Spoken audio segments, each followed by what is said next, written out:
Post-game live, MLK matinee edition.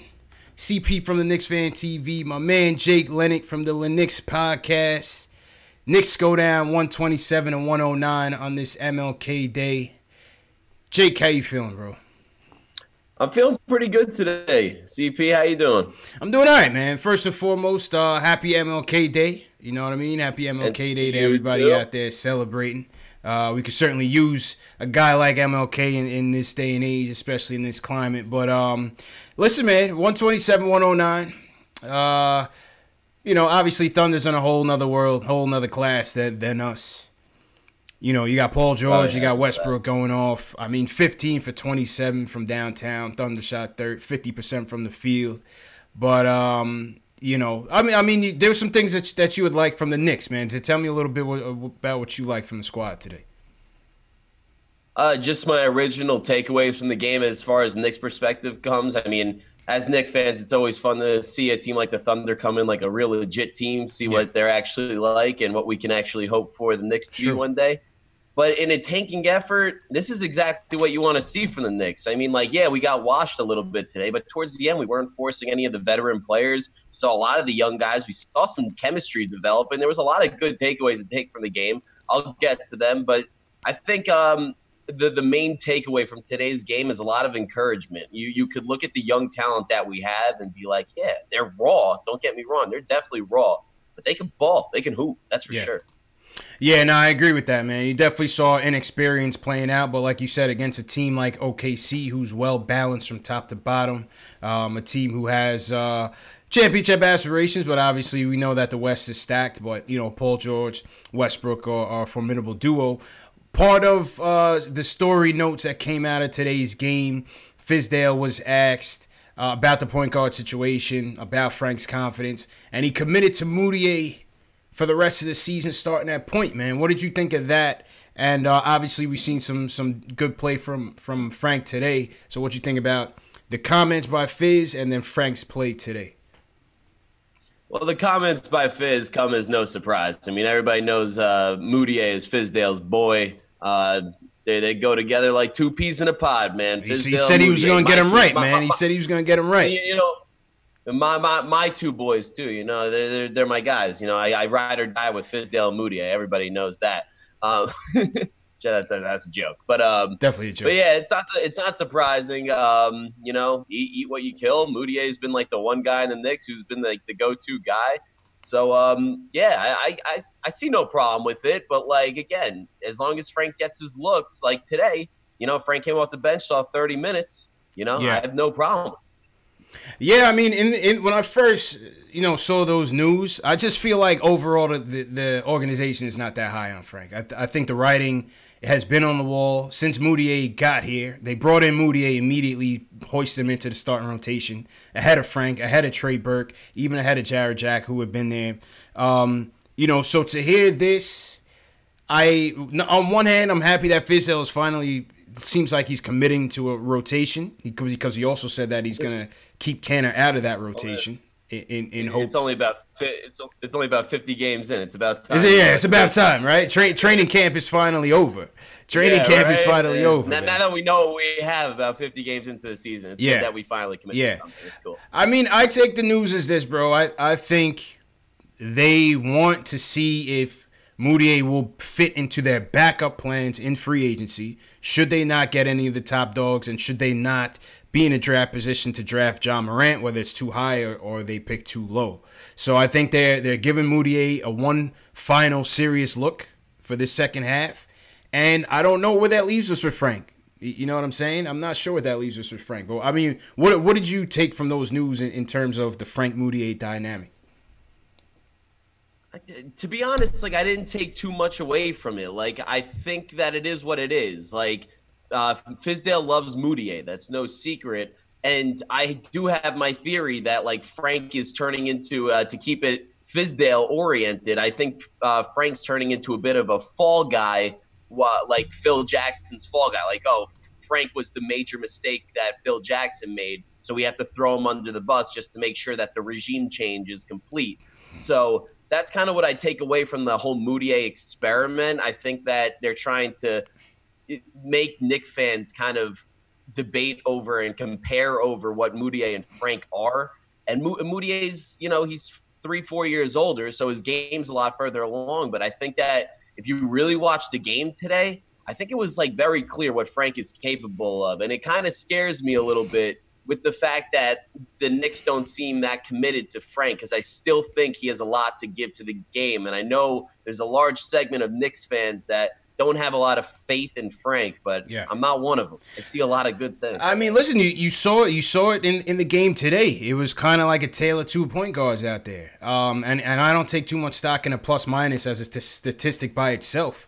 But I mean, to see Frank as a +3 while most of the team was a -15 or worse. You saw his impact out there in the court today. He had to go up against Westbrook. He had to go against PG-13. You're not going to shut those guys down. But I thought he was formidable. I thought he was formidable against Westbrook. He did his best against PG. Offensively, he got the offense involved much better than Mudiay did. Mudiay can score, don't get me wrong. Mudiay got in the paint. He pushes the pace. He does what Fizdale wants him to do in terms of that. But I think Frank overall played better than Mudiay. I'm not saying he's the answer going forward, but I think he played better than Mudiay out there today. You just got to give credit where it's due. I don't think there's a doubt he played better than Mudiay today. And it's what I liked about the game today, that, Fizdale, and, I'll give Fizdale credit for this, that in the second half when it was a wash, the game was wire-to-wire, 20-point game pretty much the whole way. He sat the guys that we know what they are, the Mudiays, the Enes Canners, like the whoever's, and he kind of inserted the Tim Hardaway Jr.'s, kind of sat on the bench to make room for guys like Frank and Trier, Mitch Robinson. But as far as Frank goes, like today, I thought you saw a heavy dose of like what he can accomplish when he's playing with a good head on his shoulders. Like he has a good savvy to him. Like he can jump in front of people, draw charges. He makes some good passes. He had like 5 shots that were like halfway down and just like popped out of the rim. Yeah. Like if he can ever get that touch going and like become a 15-point a game type of, like he scored 9 today on 4 of 12, and I swear 3 of those buckets were literally down the basket before they popped out. Like today was a great game for him, and I was surprised because I saw that he was eating today. Like he was playing real well, but I didn't understand like the impact that he really had. And I know that plus minuses can be a little bit misleading, but the guy played 30 minutes in a blowout, and he came out with one of the only pluses on the plus minus side. He was +3 today going against Russell Westbrook. And, those bad boys in OKC. And, he looked tough today. I'm not going to lie. He did. But, the question is, I look back at the team, at the organization. Do they have confidence in this kid? Because it just seems like they're not ready to commit to him to even try this experiment out for a long term. I think if they can get a chance to get Kyrie, they get a chance to even get Kemba Walker in here, I think they're going to bite at it if they have the opportunity. I also think how can you look at what Ja Morant is doing right now at this level and potentially pass on him if you're in that 3 through 5 range? I don't see how you can do that. I don't disagree. I mean, if it comes down to Kyrie, man, I love Kemba, but you got to look at his age at 31. I don't think he's like the greatest fit for this team. But like, there's the New Yorker in me, the New Yorker in my brain thinks about Kemba Walker in a Knicks jersey, and my head just wants to explode. Like, facts. Literally, like going to war, old Tim's batted boots, like Cameron says. Yeah, like, literally, the New Yorker in me would kill. Just throw on my Tims, throw on my North Face, and just go to the Garden and watch Kemba Walker do that step back at the buzzer in the Madison Square Garden. And Knicks would literally be the most New York greatest. It'd be a beautiful thing, man. It would be a beautiful thing, man. But, not to make it a Frank telethon like sometimes we have a tendency to do on this show. But just calling it out. The team got washed today, but we had to point out some of the bright spots. And Frank was one of the bright spots in this tough loss, man. But before we get back into the game, shout out everybody in the chat. Happy MLK Day. We getting some people in here, getting a good crowd in here. Frank Sandberg, what's going on? Reaper Man, T. Williams, Pedesance, what's going on? Famous, CP the Artist, Mark Swift, a lot of the regulars in here. So I see a lot of people didn't have work today, so that's a good thing. Gold Eagle 99, appreciate it. What's going on? What else, Jake? ISO had a good outing today. 16 points, 8 assists for ISO, career high. So it was good to see that at least he's capable of getting some dishes. You saw him and Mitch connect a couple times in that alley, so that was cool to see. I love that. I saw that. I paid close attention to the chemistry, and the second round draft pick and the undrafted draft pick was Alonzo Trier and Mitch. They look good together today. They seem to have like a good rapport. And the more Mitch gets like adjusted to the NBA, I'm excited about Mitch, man. He looks so good. Welcome back, Money Mitch. Welcome back, Money Mitch. And for those of you who've seen the graphic, the first tee is up on the KnicksFanTV store. Shameless plug, but get your Money Mitch Please t-shirts available on Teespring. Video link. That the merchandise link is in the video description, so hit that video description and get your Money Mitch t-shirts, man. But no, in all seriousness though, I thought Mitch looked pretty good in his return. Obviously, they said that they're gonna take things slowly with him, make sure he's still well conditioned. The nagging injuries has been a problem all year. Something I figured was gonna happen, but we saw him out there again exerting himself on the defensive end. I think he picked up 2 blocks today. So again picked up the 2 nice alley oops from ISO. Had a couple nice dunks. So yeah, Mitch was all right, man. Mitch looked all right, man. We know what Mitch is, and but it's also like the classic disparity between a guy like Frank and a guy like Mitch. Like you pick up a guy who's 20 years old in the second round, he's a little bit raw, but you could see the natural tools that he has, and you're like, okay, he was a second round draft pick, but the sky's the limit with him. But Frank, getting picked at 7, has all the natural tools in the getting picked at 8, excuse me, has all the natural tools in the world. But you picked him with a lottery pick, and you see like the New Yorkers be a lot less lenient. We just don't have the patience, man. Yeah, no. We just don't have it. We just don't have it. It's funny. I wonder if we would still be on these Vonleh and Moutier bandwagons if they had started their careers here. Oh. You know what I'm saying? Hell no. You think that if we drafted Moutier, just take it back to 2015, and we drafted Moutier at 4, and Facts. he played with the Denver Nuggets. Nah. Like in the Madison Square Garden, you think they be run out of town, bro. You're out of your mind, bro. There's no way they'd be in a Knicks jersey. Facts. Oh, by the way, shout out to the matinee. This is my matinee. Matinee, yeah, I got my little matinee drink on too, man. Cheers, bro. Cheers to not having to work today. Salute. You know what I mean? Salute, man. What else? Gary Miller, what's going on? So I see some people still watching at work. Hope you guys don't get in trouble, man. Call us up, man, 657-383-1509. To those of you who are at home watching us, wherever you guys are watching us from, hit that subscribe button. Hit that thumbs up for your boys. And definitely appreciate the support. Arnold Farrar, I appreciate the support.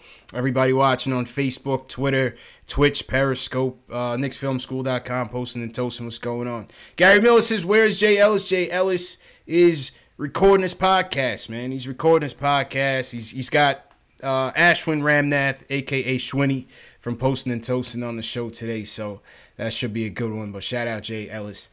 Couldn't be here today. But we got Jake here. And Jake is going to be joining us more often than not on this channel. So I'm happy to have him here, man. Yeah, we got JL, Jake Lennick. Yeah, that's it. That's it. We don't got Jay Ellis, but we got Jake Lennick, man. Yeah, man. What else? Well, let's go to the phones. Kevin from North Carolina. He wants to talk about Ja Morant and Zion. Kevin, what's going on, man? How you feeling, bro? What's up? Y'all can hear me? Loud and clear, man. Yeah. I wanted to call in and see what y'all, I want to give my opinions too, but I wanted to see what y'all thought about the whole Zion Williams versus Ja Morant debate. I see a lot of people talking about it in the comments. I've been watching both of them throughout the season. I want to see what y'all think about it. I mean, listen, man. Zion, to me, if we get the #1 pick, how can you not take him, Jake? How can you pass up on this kid? I see a lot of people in the chat talking about he's just a dunker. I watch these games. I don't see that, man. I'm sorry, I don't see it. People who think he's just a dunker don't watch him. He has game beyond being. Dude has game. He has point forward mentality. But the thing is that people are saying that Zion is locked up as the #1 pick in the draft. I think it's a media-driven narrative. I don't really think it's like as much of a lock as people think. And I think Knicks if we can get our hands on a guy like Ja or R.J. Barrett, who's more refined and can make more of an impact on day one. I mean, I feel like Knicks fans will fall in love with Ja or RJ a lot quicker than they would fall in love with a guy like Zion. I think they'd be more patient with a guy like Zion, knowing how raw he is, but I still think that we would ultimately like a more refined guy more. But Zion, he's good. He can ball. There's no doubt about that. Right, and that's my thing about it. I'm watching these games. I'm down here in North Carolina, so I'm watching these ACC games. I'm watching Zion. That stuff where he's just a dunker, that's some nonsense. But I watch this game, and I'm like, yo, man, if we get him at number one, the dude is 6'7", man. I'm just like, yo, a 6'7" power forward. I'm just like, people's like, oh, he's 285, this, that, and the third. I get it. But if you actually watch these games, Coach K, they got him running at the post at the four. Yo, the dude has handles. I got the highlights up here right now, man. The dude has handles. He can play outside. He can play inside. I mean, what more we do? He can play defense. His defensive acumen is good. Yeah. I agree. I just think I'm sorry. You go, man. Go ahead, Kevin. Go ahead, man.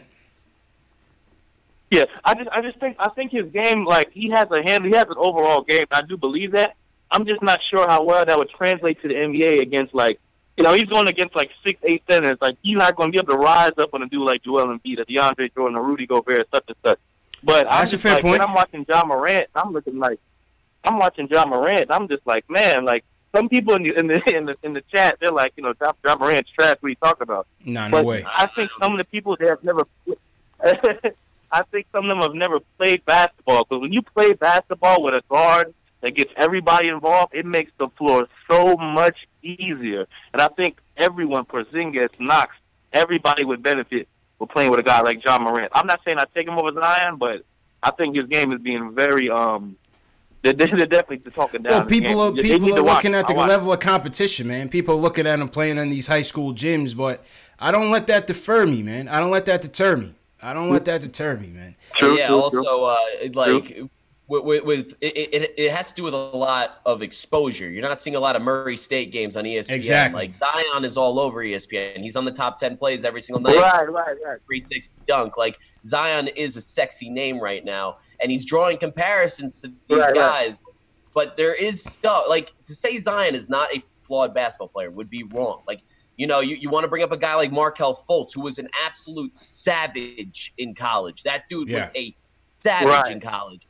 And now his shot is completely broken. His confidence is lost, yada, yada, yada. The story goes on. But Zion's shot in college right now, you look at it, the guy doesn't get 2 inches off the ground when he shoots, and he's 6'7". He's going against these 7-foot athletic freaks. Like, he's going to get that shot blocked on the perimeter. Yeah. And he wants to draw comparisons to guys like LeBron or Blake Griffin or whatever. These guys were point forward mentalities, but like, these guys were more than just athletes who had great size. They also had incredible, like LeBron, he's not great because he's 6'9", 275 and runs like a racehorse. He's great because he sees the floor better than almost any guy in history. Yeah, that's true. He can finish around the rim. He's ambidextrous. Not saying Zion can't do these, but it's a lot worse, and he has a lot more to work on to get to that level. So Zion is raw. I'm not saying he'll never get there, but he's raw, and it's a risk. Yeah. I'm not. It's certainly a risk. I'm not saying it's a slam dunk. It's certainly a risk, man. But I see a lot of game with this kid, man. But I do understand the trepidation in his size, how that translates to the next level at the 4 when he's playing with guys much bigger than him. But to see him dominate at each level like this, he just comes off as a generational talent, man. I don't know. He just comes off as a generational talent to me. I get the Blake Griffin comparisons, because Blake was a beast at Oklahoma. Now, don't forget, Blake was a monster at Oklahoma, and he still turned out to be a good player, an all-star player. But is he a franchise player like what people are touting, Zion up to be? I don't know if Zion could meet those expectations, but I'm willing to find out. Yeah, definitely. I wouldn't be mad with the pick, but I think Ja Morant should get some looks. That's all I'm trying to say. Yeah. That's what you're not wrong. Okay. You're a Knicks fan in North Carolina. You got a close eye on those Duke boys. That's a fact, man. Man, who you telling, man? I'm watching it, man. But one thing I will say, I don't want RJ Barrett at all. He remind me of Timmy. This dude shot like 9 for 26 the other day. I was like, what? I'm seeing a lot of the comparisons. I appreciate it, Kevin. Have a good day, man. Well, let's not ignore the fact that that Zion got poked in the eye the other day and sat out for 2 games. I wasn't a big fan of that move either. Yeah, I don't know, man. They're trying to keep him on ice. All right, next caller up. We're gonna hear from this guy hasn't called in a while, Jake. This is your first time hearing from him, but he goes by the name of the president of the Frank Ntilikina fan club. My man Max from the Bronx. Max, how's it going, my man? How's it going? Yo. How you feeling, bro? Yo. Yep. Yo, good. Yo, that West Coast trip messed me up, man. It's like, I don't know. You guys came at weird times, this and that. I couldn't get, like, every time I tried to call, it was like, it was over. Max, by the time you try to call, we sleep, man. I couldn't stay up and start the post-game show at 1 o'clock in the morning. No way, man. Yeah, I worked 3 to 11, so I'm like, yeah, see, that would have been good for you, man. During that West Coast trip? Yeah. Yeah, it was like a lot of things going on. But let me talk about Fizdale. Yeah. What's your take on these comments? Fizdale came out. He committed to Moutier for the second half. I know you were disappointed about this. What's your takes, Max from the Bronx? Okay. All right. So let's take Fizdale in like the season, right? So we could talk about it. Let's be honest, right? Mm-hmm. He is a used car salesman, right? So, and I think Jake would appreciate that. It's a fact. Max, you there? Oh man, we lost Max. He was on a roll, man. I like that. Oh, we got him. Max, I don't know. We lost you, man. Go ahead, start over, man. You said Fizz was a used car salesman. Go ahead, start from there. Nah, man, what's going on? Yo, Max, you racing dirt bikes? Yeah, you there? What? Oh, yo, we can. Yeah, go ahead, man. We can hear you. Oh, okay. In the Pat Riley tree, right? Mm-hmm. So you're supposed to care about defense, right? I don't know, man. Max, man, you gotta get rid of the Boost Mobile, man. You gotta up your cell phone, man. He likes people who shoot. Huh? Yeah, we getting bad connection from you, bro. I don't know if you're in a good area or what, man. We getting bad connection from you, man. You need Verizon, Max. Hello? Yeah, we hear you. Yeah, I actually got Sprint. Oh, see, that's the problem. That's the problem. That's exactly the problem, man. But go ahead. We can hear you now. Man. Go ahead. Let's try again. All right, you hear me good. All right. So, all right. He's supposed to have a defensive mindset because he came from the Pat Riley tree. Mm-hmm. You let Tim Hardaway do whatever the hell he wants to do on the court. He's the reason they lost the Wizards game. Let's be honest. They lost the Wizards game because of David Fizdale putting Tim Hardaway in at a last possession defensive position. Everyone knew what was going to happen with the players that was on the court, except for Fizdale, probably. Right? So now you come out and say, okay, I think Moutier Frank is a backup, which is cool. However, when you're down 16, I was looking at the game, right? Yeah. And I went to the bathroom, I came back, they were down 16. Mm-hmm. That was 2 minutes. I don't know how you down 16. How you down 16? I just literally, it was 2 minutes. No, I did see that. It was like 10-8, Jake. And then all of a sudden it was like 26 to 10. Yeah. I was like, bro, what happened here?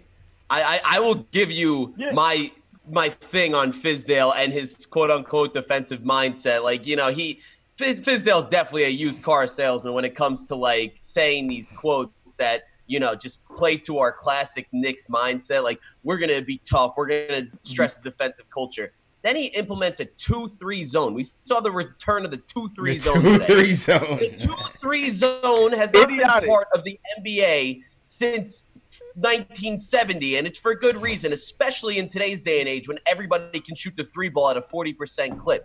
see it in the NCAA because people are a little bit more raw. They can't shoot the 3-ball as well. And you can also stick your center right in the middle of the paint with, no problem. In the NBA, we have something called the 5-second rule, and that's a technical foul. So you can't do that. So he puts the 2-3 zone in, and then any team that has like a decent coach will be like, okay, just swing the ball around the perimeter. If you get the ball to the foul line, break down the 2-3 zone, then you get easy buckets, and then you'll get open looking three all day long.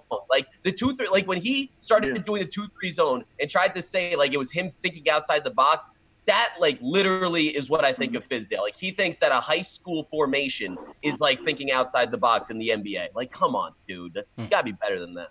But I told CP this earlier. I mean, a while back.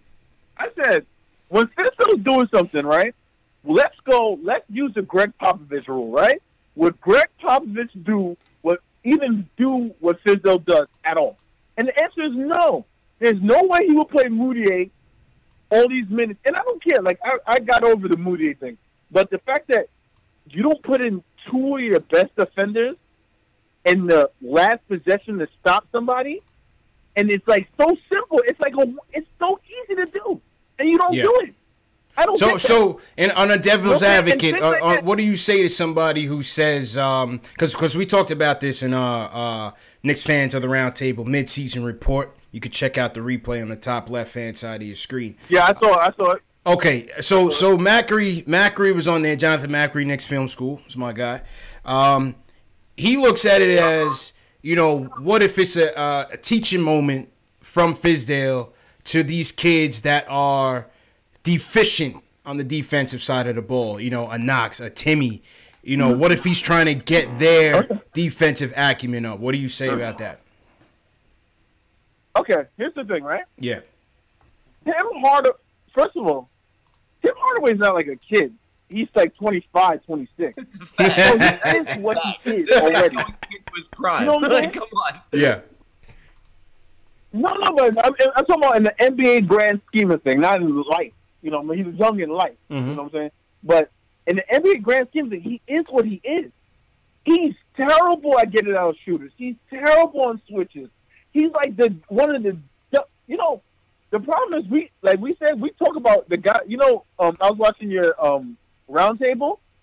I forgot his name real quick, but he said that we're so focused on Canner, we don't even look at Timmy's defensive. Timmy's just as bad as Canner. It's just on the perimeter. He does the same dumb things. He can't guard. He can't do nothing, right? So this year, everyone knew this year was a lost year, right? But I'm gonna tell you something. This is gonna be like a I would say a prediction. Fizdale better start playing the right way, or else we're not gonna get nobody. You got the city, you got the money, more than likely. But I'm telling you, NBA players are not that dumb.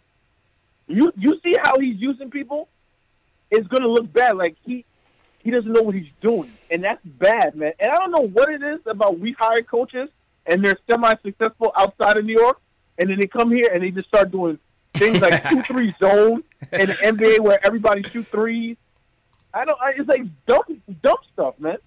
Like at some point, he needs to step up his game, and so we can actually attract somebody. Because everyone knew the Knicks was going to be bad, but they're getting killed every night. It seems like at the same things, wide open threes, pick and roll. Make an adjustment. Make an adjustment. Can't knock him. Can't knock him, Jake. You want? I say can't knock him. I mean, I can't argue with your sentiments. You know what I'm saying? I can't argue with your sentiments. Yeah, and go ahead. Listen, he did one smart thing. He did one smart thing, though, right? You know what I'm about to say. CP, if you know me, you know what I'm about to say.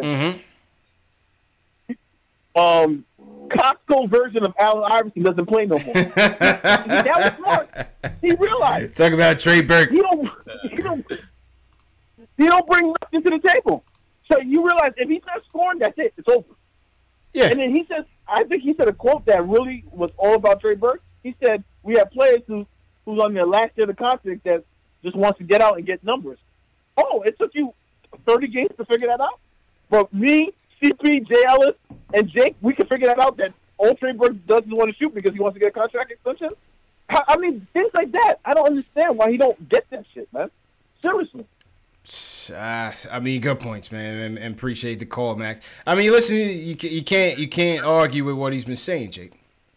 Nah, he's right. He's definitely right on Fizdale. And like the one thing I'll disagree with him on Fizdale is I like the point he brought up, like the coaches that had success outside of New York comes to New York and they're on a whole bunch of other things that like what the hell are they doing? How'd they find success outside of New York and like implement this type of rotation and like look lost? But Fizdale's not one of those guys. Fizdale was not a very successful coach outside New York. He completely destroyed and dismantled the Memphis Grizzlies, which was a consummate playoff contender. They were a finals contender for a while, low-key, but he tried to tear them apart. He lost the trust of his players. He lost the locker room and was fired after a season. Everybody wants to call it a fall guy, but if you look at the record and you look at what happened, it's just facts. He wasn't a good coach there. And then he was the assistant coach. Yeah, you could say he's from the Pat Riley coaching tree, but he was the assistant coach on a super team, Heat team that was led by the player who may be the most uncoachable player on the planet right now. So, hey, who are you talking about? LeBron. I just listen. You know, the talent is not good. We know that. Well, I'm not blaming Fizdale for a bad year. I don't want that to get twisted, but I'm just saying, like when Fizdale's on some other things, it doesn't surprise me. I don't think he's a very good coach. Yeah, you can't. See, this is the thing though. Like he's gonna learn. Like I keep saying, he's gonna eat those words, man. You can't come in and talk about we're gonna protect his house, we're gonna have defensive accountability, guys are gonna be playing hard, blah blah blah blah blah, and you don't hold them accountable for those very same principles that you preach. You know what I mean? I'm just saying, like the coach should not go. And I'm giving this coach all 4 years. I've been saying this ad nauseum on the show, but he should not be above any questioning or any criticism. He shouldn't be. You know what I mean? And I think Max has hit it on the head with those, man. Before we get to Ari, shout out to everybody in the chat. Once again, hit that thumbs up button for your boys. Any new subscribers, any new watchers, leave a hashtag new in the chat so we can shout you guys out. Make sure you subscribe to the channel, KnicksFanTV, the Nick of Time Show, the Knicks Podcast. Jake, tell them where the podcast is at, man, where they can find the podcast. We haven't done one in a minute, so it's a little bit outdated, but once we get it rolling again, we're trying to stream it on YouTube Live. You get your early action on, type it into your YouTube, subscribe right now. It's up and running. We just haven't made videos yet. It's coming in about a week or two, though. Just type in the Lennox, TheLekNicks. You could also find us on SoundCloud, iTunes, Apple Podcasts, the TuneIn, Stitcher, pretty much all your basic podcast outlets. And on Twitter and Instagram, we're at @the_Lennox, TheLekNicks. All right. Little shameless plug. All good. Plug. So here is and sorry, my video's a little bit delayed for those of you watching. Just bear with us. Here's a quote from Canner after the game. Canner said he's not happy with being out of the rotation. This is from Ian Begley, ESPN, which he learned from a conversation with David Fizdale after the Knicks return from London. He said he loves New York, but wants to play. And that he'd let his agent, Mark Bartelstein, remember he switched agents last year. He said he'll let his agent and the Knicks handle the next steps, a.k.a. trade me or buy me out, is basically how this is looking with Canner, man. What's your reaction to that, Jake? I kind of touched on this the last time I was on, but Canner, roller coaster ride of emotions with Canner. I said he was one of my favorite players coming into last year. He was a ride or die Knicks guy. And like, if what he says was true, then he wouldn't really care about if this team doesn't really fit his agenda for his personal accomplishments. I get it's his career and it's a fair analysis of what he needs to do. But, like, if you're really ride or die New York, if you're really the team guy, Knicks guy, you would understand that this isn't about winning. Exactly. It's really about you. It's about, developing a culture, developing a team. And, you can knock Fizdale all you want, but, like, he's trying to do that at the very least. And, just because Canner may not be part of that, like, he doesn't need to go, complaining to the media at every opportunity he gets. It just seems to be, like, tiresome after a while. Like, we get it, dude. Like, I'm sorry that this team doesn't really fit your agenda, but it is what it is. This is what he signed up for, right? When you opted into the deal, this is what you signed up for, man. Fact. Sorry, I'm sorry that you know that you're not going to get that contract elsewhere. Facts. You opted in. You wanted the money. You're going to tank with us for a year. You're going to be the co-captain of the tank, buddy. Yeah, exactly. Driving that sucker right. The lieutenant of the tank. Yeah, right. You're gonna drive that right up 2nd Avenue, bro. That's what we're gonna do. They got to come to a resolution to this. There's no need in having him around. You know, I thought when we got rid of Noah's bum ass, I thought we were done with all the drama. But it's just too much drama with Cannon, man. We need to cut ties with him. Whether we can get an asset for him would be great, but if not, it is what it is. Next call, Ari from Manhattan wants to talk about Frank Iso and the trade deadline. Ari, how you feeling, bro? Hey, happy MLK Day, guys. I'm feeling good. How about you guys? Same to you, man. Feeling good, man. Definitely. Yeah.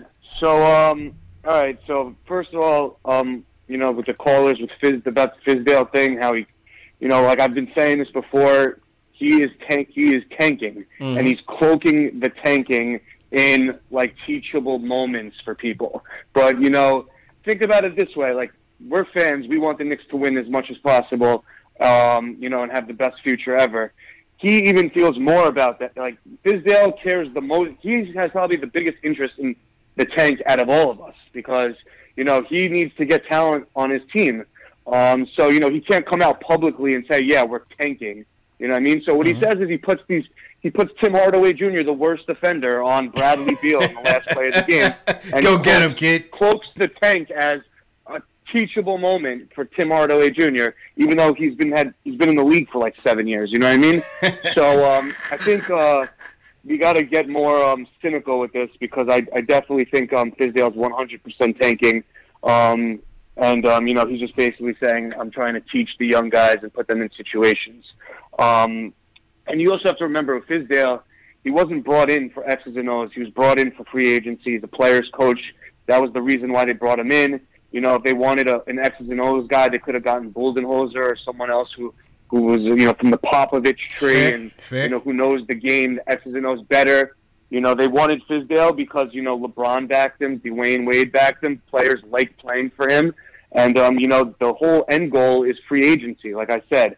You know, so I don't think people should expect Fizdale to be, you know, the reincarnation of Greg Popovich or something like that. But I think come, you know, free agency time, I think, you know, he will hopefully, you know, the goal is for him to be able to have some pull with these big name guys. Good points. So, good points, man. Jake, what do you think about that? About what Ari said? Ari's 100% right. I think coaching is important if you don't have players, but players are obviously more important than coaching. I didn't have a lot of respect for Spoelstra for a very long time because he kind of came across as a bit phony, like a little bit Miami. Yeah. And like coaching the super team Heat to the championship. Like I didn't mark that up as a coaching, you know, superstar. I marked it up to 3 superstar players playing together with incredible basketball IQs and able to cloak for coaching mistakes. And I think that if Fizdale ends up being a selling point for New York and we end up with KD and Kyrie because they want to play with Fizdale did his job, you know, like he may not be the X's and O's guys. I sure don't think he is, but if he can get superstars here, it'll cloak for bad coaching. Like the Knicks are not going to be bad in the Eastern Conference if KD happens to walk over to New York. Like that's just a fact. We're going to be a playoff contender, borderline championship contender from day one if that happens. And if Fizdale's the reason why that happens, all the better. Like I'm not going to complain at all, and I'll actually sing Fizdale's praise if that happens. Still don't think he's a great coach. He can't do what Brad Stevens does with the Boston Celtics,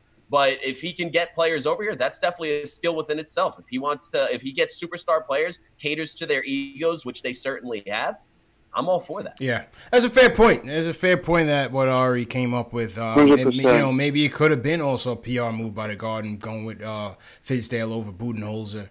I thought Budenholzer was going to be the guy. But listen, I'm still happy with Fizdale. I want to see how this plays out. I want to see what happens when we get more players here. But good points, Ari. What's your points on Frank and ISO? Yeah. Okay, so with Frank and ISO, you know, it was good to see ISO get back in the swing of things and like at least, you know, not be horrible. I think this was probably the best game since he signed that 2-year contract and since he came back from the injury. So that was good to see. With Frank, the thing about Frank is like I don't think he's a good really basketball player, but everyone always talks about his defense. So I think personally we as Knicks fans overrate his defense, but today was one game where you could really see his defense really on his defense was very, very good today. He was +3 overall. He clamped down Paul George, who's top 10 player. He clamped down Russell Westbrook to a certain extent, who's also an arguably top 10 player.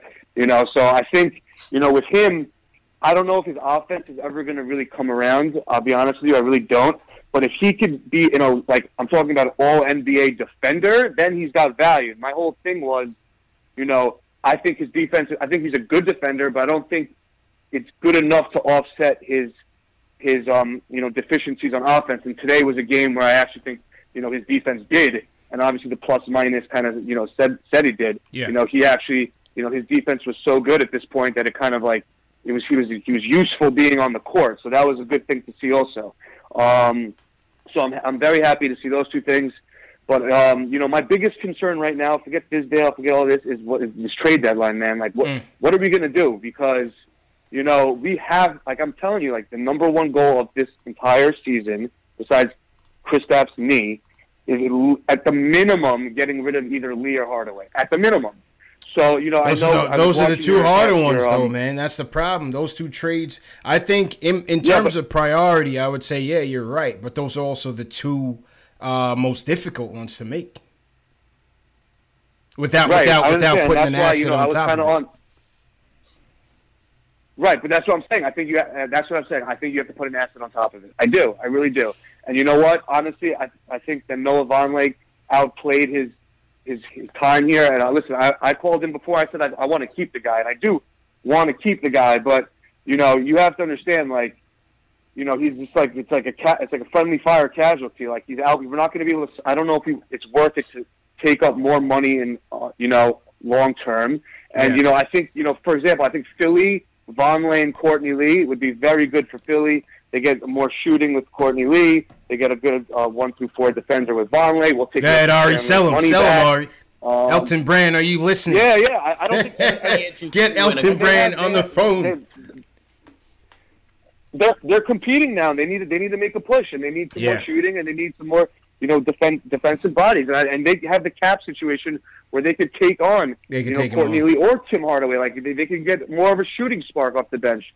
I don't know, but whatever it is, if you have to get rid of Vonleh, if you have to catch Vonleh or Moutier or Vonleh and Moutier, it doesn't matter. You have to get rid of, at the minimum, one of these guys. And I would honestly try to do whatever I can, because I agree with what JL has said, to get rid of both of them. And if that means to get rid of Vonleh, and that means get rid of Moutier and Trey Burke, and honestly, even Frank, I would have to do it, because I think that if you open up 2 max spots, it is guaranteed that we're going to get big time free agents. If you open up 1, it's a risk. Yeah. But all right, that's what I think. Appreciate the call, man. What do you guys think about points, that? man. Good points. I like that idea, by the way. Packaging a guy like Vonleh, who is an asset, and he is a guy who is overplaying in a contract year, which is a bad combination for the Knicks, because we don't need to go out spending money on guys like Vonleh when marquee free agents are becoming available. So packaging a guy like Vonleh to ship off a guy like Courtney Lee or Tim Hardaway Jr. is definitely the move. If the front office, Steve Mills isn't, but Scott Perry, my guy, met him, super nice guy, super awesome dude, who I have faith in. If he is really as savvy as people like to talk him up to be, he would try to pull a trigger on something like that. Because I think that Vonleh has a lot of value in this league. Only thing, and shout out everybody in the chat once again. I see the chat opining on this topic as usual, getting involved. I see free agency. To me, I've bailed from that free agency pipe dream, because we just seen it so many times, man. I've been a Knicks fan for you can't bank over on 25 years, and nobody comes here. Say what you will about Melo. Melo was the only one of stature, of caliber, that said, I want to be here. I want to come here. We also didn't do that right either, though. Didn't do it right. For him. Yeah, we bailed. Got rid of a lot of assets for that. We got anxious, and it was a chess match, and we lost. But I mean, that was a James Dolan thing, though. That was it. Like that at James, because Donnie Walsh was building this team up, and we had a lot of good pieces in place. And if we just waited it out, got Melo, and didn't get rid of, all four of Raymond Felton, Wilson Chandler, Danilo Gallinari, Timothy Moskov, and draft picks, we would have been so set. Dolan, today would be a different story. They bit. They bit. And James Dolan always prioritizes selling tickets. So he forced Donnie Walsh's hand. Donnie Walsh made that trade, and then he re-signed like a day later. Yeah, basically.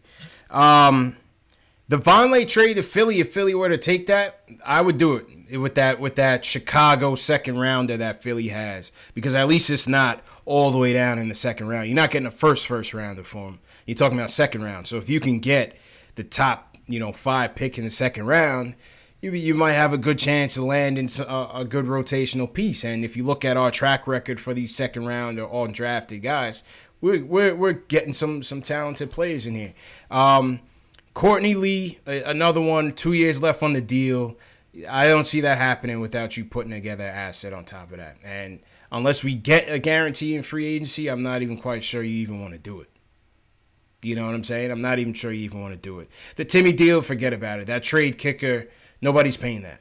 And nobody's paying that on. Nobody wants him that badly. That's going to do that. Then Tim Hardaway Jr. I mean, he only has this year and next year on his contract, so it's not like a complete loss for a team to get him. But the Knicks are going to have to take a hit in order to, we're going to have to get rid of somebody useful to just get rid of Tim Hardaway Jr. So he's like an albatross. Yeah. It's just.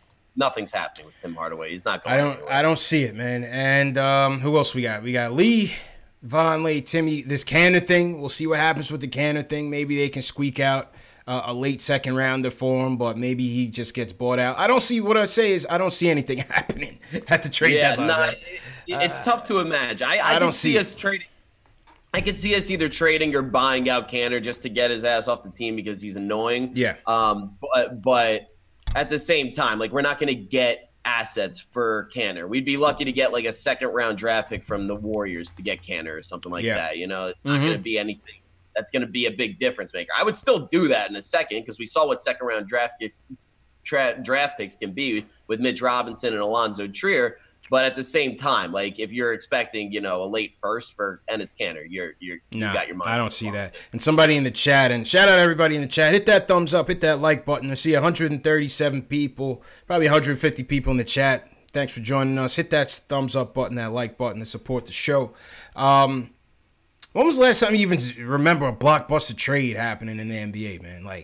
When was the last time there was a crazy trade where you were just whoa? Last year was Boogie Cousins. I guess. But it's funny how that worked because, the Sacramento Kings traded Boogie Cousins for Buddy Hield and a little bit of, scraps here and there, some draft pick options. And Buddy's having everybody a good year. Thought that the Kings literally got ripped off in that trade, beyond compare. They literally thought they lost that trade. Now you look back on it, the Kings came out on top in that trade. It was a good trade. Because they knew that he wasn't going to re-sign with them. And then they got Buddy Hield, who's averaging 20 points per game this year on good percentages. And then they also got another draft pick, which turned into, I want to say, Harry Giles for them, I'm pretty sure. Or I think it was Harry Giles. Yeah. I think it was. It was that same draft where they had Fox. They had 3 draft picks that year, right?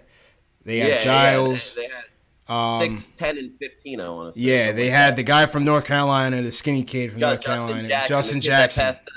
The kid that aced Phil Jackson's triangle test. Yeah, that's right. That's right. My brother has the joke that the Sacramento Kings screwed up that draft to high heavens because they drafted triangle and kneecap. Triangle Justin Jackson and kneecap being Harry Giles because he tore his ACL about 70 times. Damn.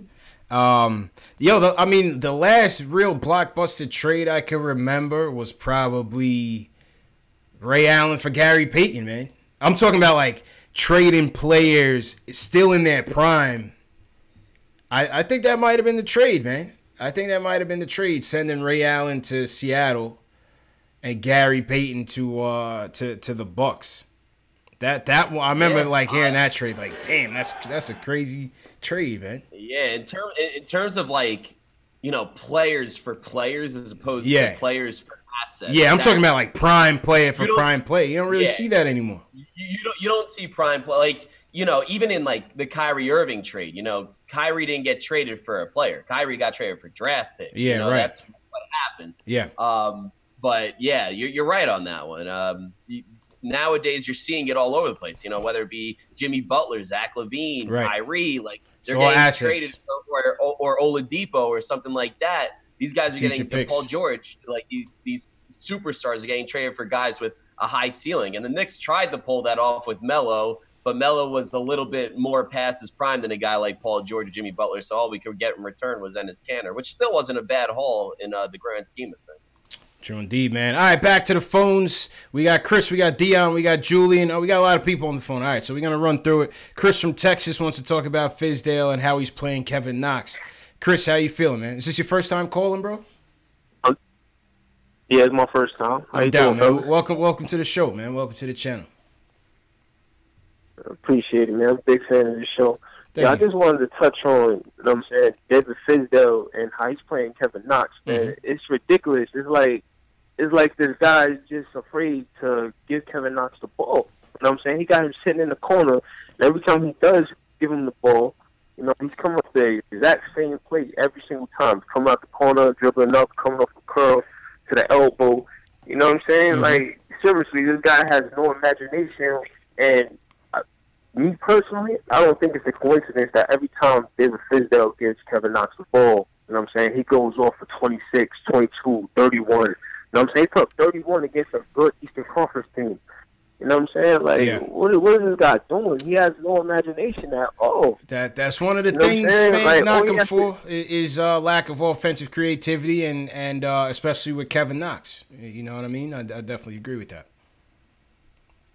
Yeah, but you would think that after a showing like Philly, like he would start deferring to Kevin Knox a little bit more. You know what I'm saying? Like putting the ball in his hand, let him be aggressive. You know what I mean? Let him take more shots. Like, seriously, why is Tim Hardaway Jr. and Emmanuel Mudiay taking more shots than Kevin Knox when he's efficient? They're more efficient than both. Well, Timmy's a ball hog. I mean, that one was easy. And listen, Moudier's trying to reestablish himself, man. And so I think Fizz's take on, the transitional nature of a lot of these players, it does negatively impact this team. You know what I'm saying? I think it's just the nature of the beast. Yeah, but at the end of the day, like, as fans, we can see it as a coach.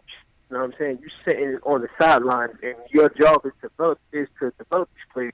And you see every time you put the ball in this kid's hands, he does something special. You know what I'm saying? Yeah. Like when you give him the okay to be aggressive and take more shots, like he turns into something like, wow, we got him at the 9th pick and he's only 19. Wow. But then, you know what I mean? Like games like today, you only let him take what, like 6 shots, 5 shots? Today he took. Let's go to the stats real quick. Let's take a look at Kevin Knox's stats. Shout out everybody in the chat. Kevin Knox's stats for today. 3 for 8, 2 for 3 from downtown. 2 for 3. Okay. But no, he was 3 for 8 from the field though. So yeah, he didn't get that many shots up. But yeah, I don't disagree with your point though. I mean, a lot of our offense to me, and I've been watching basketball. I played basketball. Like I love the game, just like a lot of people do. But to me, it just seems like a lot of playground basketball with Fizdale. Like I don't see a lot of like creative offensive schemes getting drawn up, which is part of the thing about Fizdale that worries me. So I'm with you on that. And the way he uses players, it's like I said in the last show, it's kind of like D'Antoni, but without like a superstar point guard. Like he's trying to use Mudiay like D'Antoni used Steve Nash or James Harden, who's like a super MVP caliber players. So they're high IQ basketball players that make the right moves and can put the ball in the basket at extremely high rates. Fizdale tries to do that similarly with a guy like Mudiay, but Moudier's not that good. And then it takes the ball out of guys that, can actually make differences.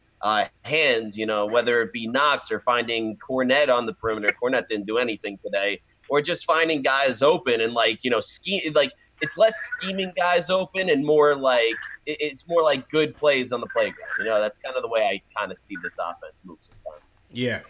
Hey, listen. Hopefully, with some more stability with the roster, and as the seasons progress, hopefully we'll see some more creativity there, man. Appreciate the call, though, Chris. Yeah. Appreciate it. You fellas have a good day. You too, man. All right, next up, Dion from Park City wants to talk about Fizdale and his rotations.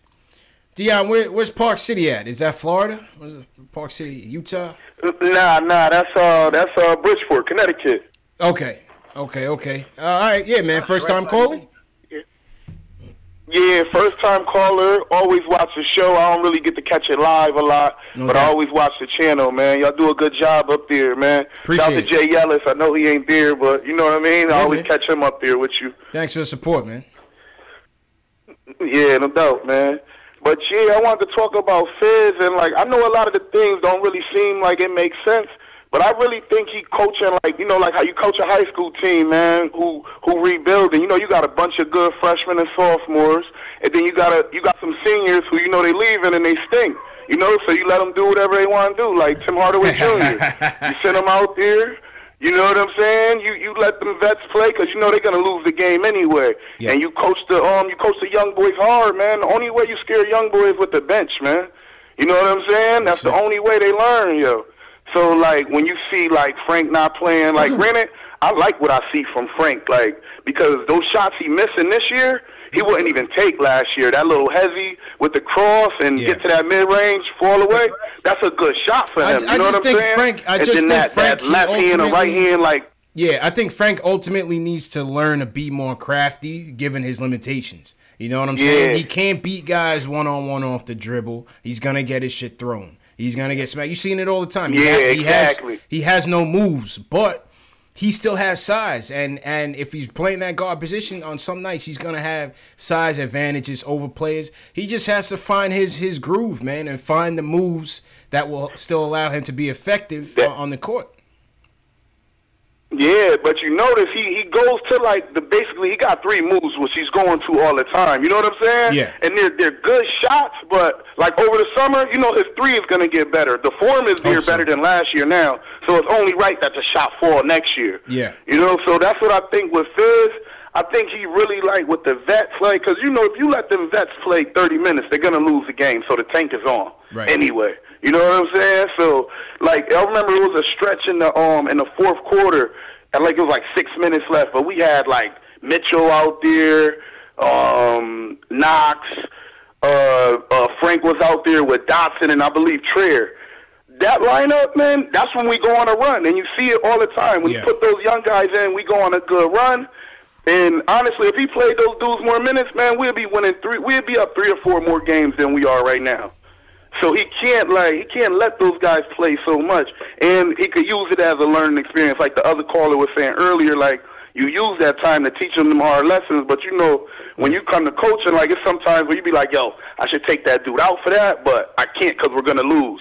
He don't have to worry about that right now. You know what I'm saying? Like he could take him out for making a mistake and lose the game, and it's all still good. Like,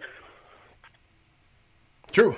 Good points, man. Good points. Yeah, no, the caller makes a lot of big facts, like a lot of big fact points. Because I will say this: one of the things I do say a lot about Fizdale is that his whole like shtick for coaching reminds me a lot about high school ball.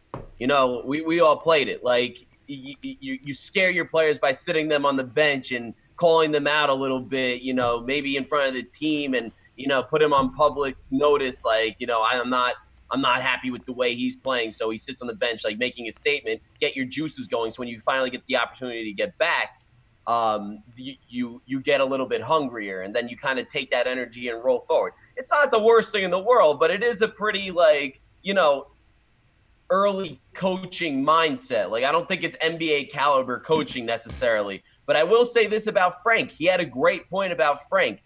And it's development does not happen overnight. People think that Frank is going to be, the 4-point-a-game scorer that he was last year and turn into a 15 to 18-point scorer averaging 18 not and 8. Not patient enough.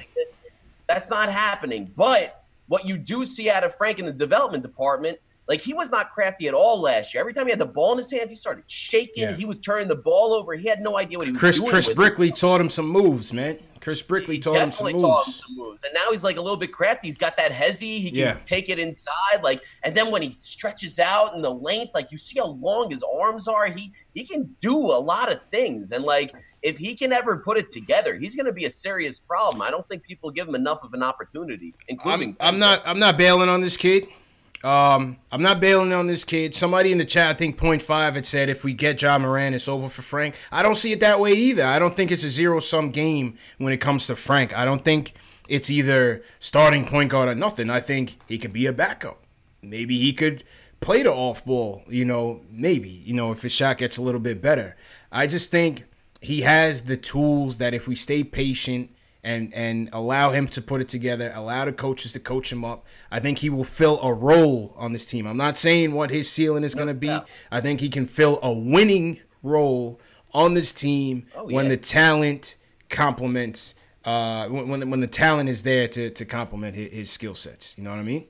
I mean, worst case scenario is kind of like, he plays out his rookie deal, like a 3-4 year contract, depending on if we pick up the option or whatever. Yeah. And, he doesn't develop as quickly. But we have seen that Frank can make some winning plays. Like, he's a smart player. Mm-hmm. He may not be that aggressive, but he doesn't make a lot of mistakes in general. Like, he makes good passes. He plays good defense. Yeah. And if he doesn't play or exceed his role in the 4 years that we give him, and then we offer him like a kind of a cheaper deal for another like 3 years, put him in a backup role, see if he could develop a little bit. I mean, he's 20 years old, so it's kind of hard to make assessments on like where he can go or what he will be. I mean, I don't think anybody can say but he has tools, and I still believe that Frank has a very high ceiling in general. The same here, man. All right, Julian. Yo, Julian's on the line. Julian, you're late, man. You're usually first, man. What happened, man? What'd you have? School today, man? Nah, I had all. But, today was a great day for the tank. It was a great day for... That's the only thing it was a great day for. Other than that, we played terrible. That might have been the worst, probably other than the game in OKC, the worst showing from the Knicks all year long. And I seen some bad ones before this one, man. This one was it was bad. On a scale of 1 to 10 bad, I give this one a 7. But there've been some 8, 9, 10 bads. There've been some. The Utah game was the worst of the worst. Can't get no worse than that, Julian. Oh yeah, you're probably right. The Utah game was the worst of the worst. Worst of the worst. Yeah, man. But hey, this game, the last 7 minutes of the fourth quarter, gave us a preview into what the second half of the season is going to look like. That's what I'm saying. You look at the lineup. It was. Go ahead, Julian. Go ahead. Sorry, Go ahead, Julian. All right. So yeah, we had all the young kids out there, and they were doing their thing. By the way, shout out to Frank for clamping up Russell Westbrook and Paul George like simultaneously. At the same time. And so you look at it, and by the way, I don't mean to push my Frank agenda too hard today, but Emmanuel Mudiay in 14 minutes, in 18 minutes, in 18 minutes, he had a minus 21 plus minus. And Frank Ntilikina in 30 minutes had a +3 plus minus. So let's just put it, we'll leave that there. As to who I think I should be starting for the Knicks at point guard this year. I like the way you did that. You're like, put it out there. Just take it for what it is. You be the judge. You be the judge. It's like an appetizer, cleanse your palate a little bit. That's Push it around your mouth, see how it feels. Yeah. But today, I have to say, this is the first time since Alonzo Trier got his money that we saw a bona fide, excellent performance from him. 16 points, 6 boards, 8 assists. Yeah, great bounce back from Trier. 10 for 10 from the free throw line. 10 for 10 from free throws. It's good. Yeah. Oh yeah. So yeah, he's shown the ability. He can run an offense and be a 3-level scorer at the same time, which is like incredible. It's this kid who's 23 years old or 22 or whatever. He's already shown the ability to be an excellent NBA player, to be a starter level guard in this league. in his rookie season, and you love to see that. I have to give I don't know who signed him, whether it was Perry or Mills, but you have to give them credit for acquiring this kid, for being an undrafted free agent. Yep. And you saw some things from him at Arizona. Granted, he had excellent talent with him. His 2 best years with Markkanen and DeAndre Ayton as his bigs. Mm-hmm. But you see, he knows how to work with like excellent bigs, and so that gives me so much positivity for his future, because we have the best of those like bigs who can shoot and defend, and that's KP. So I have to say, down the line, I could easily see him being the point guard of the future if we draft a wing this draft, and him and KP running that pick and pop, pick and roll. That would be, an excellent that'd be nice to see, and man. That would be nice to see. You saw he got Mitch going in the pick and roll today, so that'd be nice. Yep. And so you see how Fizz runs Moutier, sort of like this D'Antoni kind of style. I think, next year maybe, if we don't get a free agent point guard or we don't draft a point guard, I could easily see, Trier get these inflated numbers with him running point guard for the Knicks. I could so see that. Because you look at it, Trier, he's a smart basketball player. Granted, he likes to shoot the ball a little bit too much, and those things can be ironed out. Yeah. But you see these things from him that you don't see from many other young players. He's just got to iron out the facilitating. He's getting there. I mean, today was a nice one. Today was a nice one, but you want to see it on a consistent basis. If he can average, 4, 5 for the second half, that would be nice to see. Oh yeah, and so you look at it from that perspective, and you have to say, Alonzo Trier was an excellent pickup. Absolutely. And also, I want to touch on one thing, which is the trade deadline. I know Ari touched on it a little bit. Mm-hmm. Basically, we need to cut all the dead wood out. We need to get rid of all the dead wood. Some way, somehow, we're going to have to find a way.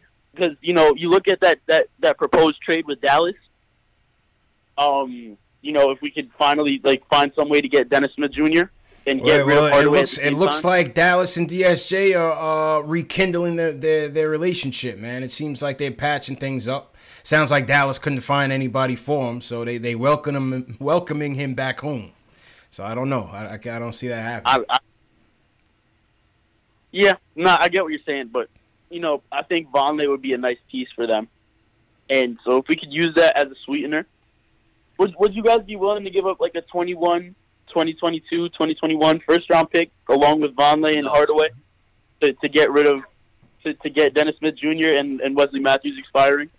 Would you do that? Protected or unprotected? Protected. Say top 10 How protected. high protected? Would I do a Vonleh, Timmy, and a protected 2021, which would be 3 years from now? Yes.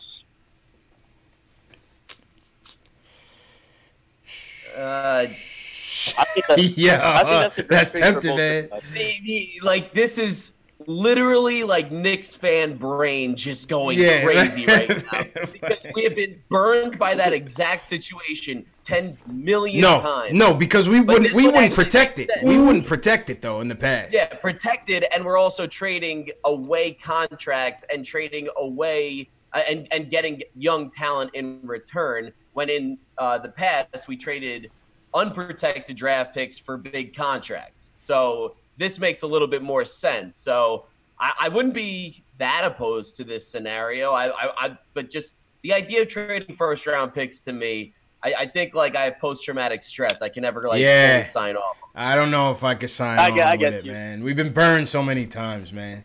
But protected, I might do it, Jake. If you could have tell me we could free up 2 max slots, no guarantees in free agency. Top 10 protected. You doing that? Yeah. That's what I suggested. I think I would.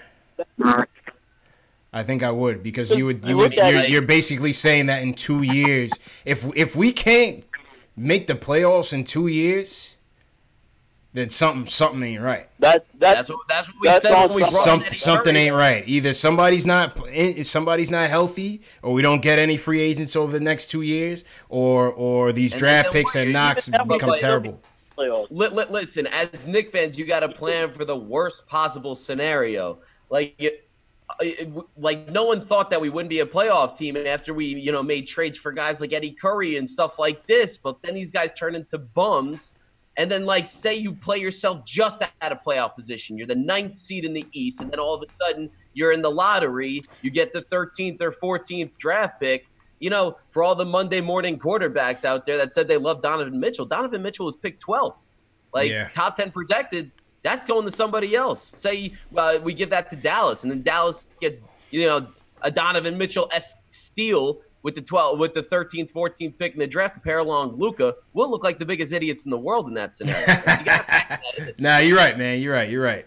I mean, so that's a stretch. It's hard to pass on it. It's hard to pass on that, man. I'm acknowledging that it's a stretch. It's totally a stretch. But, Knicks fans, you got to stretch it out because we're the most unlucky, tragedy-stricken fan base in the world right now. We got to keep it conservative, man. Keep the cards close to the vest. The Sacramento Kings got it together. The Cleveland Browns got it together. The Cleveland Cavs got a championship a couple of years ago. The Knicks are number one on the list right now. But Cavs tank has been a formidable tank, man. Cavs tank has been a superpower. I feel like the Kings I feel like the Kings are still the worst franchise in American sports, and I don't feel it's close because if you look at it, the only reason why they're winning is because they have no incentive to lose, and that's because they got scammed for Rondo. They gave their pick to Boston, Celtics, yeah, and so now Boston has Sacramento's pick, and it's completely unprotected. So you look at it, the Kings are definitely still the worst franchise in sports. And but don't look now. I wouldn't be opposed to someone to them. Facts, and appreciate the call, Julian. My fault, man. I had to run it. We got mad calls on the line, but appreciate the call, Julian, as usual. What were you saying, Jake? De'Aaron Fox is coming up, right? No, De'Aaron Fox, he's a bad dude, man. Yeah. He can ball. He was my favorite college player that season, man. When he was coming out, he was my favorite. I honestly liked Malik Monk better, admittedly, but De'Aaron Fox, he's put it together. Yeah, big time. Absolutely, man. Absolutely. All right, before we get to the rest, yeah, go ahead. Oh, I just wanted to go back to what the caller was saying at first. Was that today was the worst loss of the season. I touched on it a little bit earlier, but I want to revisit it a little bit just for a second. Yeah. I wasn't, gambling on this game. I never gamble on the Knicks because, you're not supposed to gamble on your team because there's too many emotions in there. But if you, going into this game, the 12:30 matinee, coming back from Europe with the, horrible team that we have, going against OKC, who's, low-key really good this year. Paul George is having an excellent MVP year. An MVP type year for Paul George. And Russell Westbrook, who everybody likes to say is overrated, is about to average a triple-double for the 3rd consecutive season, which is the most bananas thing in the world. But if I was a gambling man, I would have said that the Knicks were going to lose by no less than 15. They had no shot in this game. But again, I will say this, that we saw the lineups that we want to see. We saw the young guys. And, it's not about losing as much as it is about seeing the young guys in real game scenarios against good teams and rotations that we're going to use moving forward. Yeah. And I was actually very I was put in a positive mood after this game. I think you – because I'm usually the biggest pessimist. We started the video chat a little bit before we went live. I think you were kind of shocked to see. I was shocked. Jake. Yeah, I was shocked, man. Sun was definitely shining up in Bristol, man. Sun was definitely shining up in Bristol. Listen, it's snowy and icy and cold here, but I'm a ray of sunshine today. I was happy. Absolutely, man. You want to tell the people what you do, bro? Yeah, it's up to you. All right, no problem. All right, let's get to the player ratings, man, real quick. You said you had liked a couple of guys on the team here. Give me your three guys that stood out to you today, man. I'm going to go top down. Number one by far for me, it wasn't even close, was Frank. I was blown away by Frank. I thought this game probably could have been his best game of the year. I was incredibly impressed with Frank. I think that he did it on both sides of the ball. If a couple of shots rolled his way, his field goal percentage would have made up. That's the one knock that you can have on him. But he looked good. He looked confident. He was making moves. I was very impressed with Frank today. The second, it's 2A and 2B, and that's what I'm going to leave it at. And it's Trier and Mitchell Robinson. Trier and Mitchell Robinson had it going today. I would put 2A Trier, 2B Mitch Robinson. But those two had it going. Like, I feel like they have a chemistry. I feel like they're kind of tight with each other, and they're starting to get a good feel for each other's games, being that they were both overlooked in the draft, drafted in the same draft, drafted by the same team. I feel like they're kind of tight with each other, and I feel like they're going to come up together, and they're going to keep making progressions together. And I saw that today, and I was kind of excited seeing that. Like, they were working that pick and roll. Mitchell Robinson hustling all over the place, and Trier just looked savvy again. Like, with his assist game, he looked like he was comfortable out there, and especially going against a team like OKC, which is no layup. Like, to step on the floor as a rookie and like go at that team, you know, it shouldn't be overlooked. So 1 Frank, 2A Trier, 2B Mitch. All right. And that was your 3 today. My 3, I'm definitely gonna go with. I'm going to go with Frank as the third, absolutely. 9 points, 4-12 from the field, 5 dimes.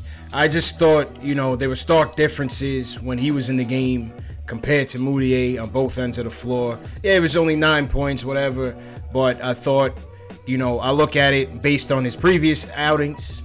This season, I thought this was the best game he played.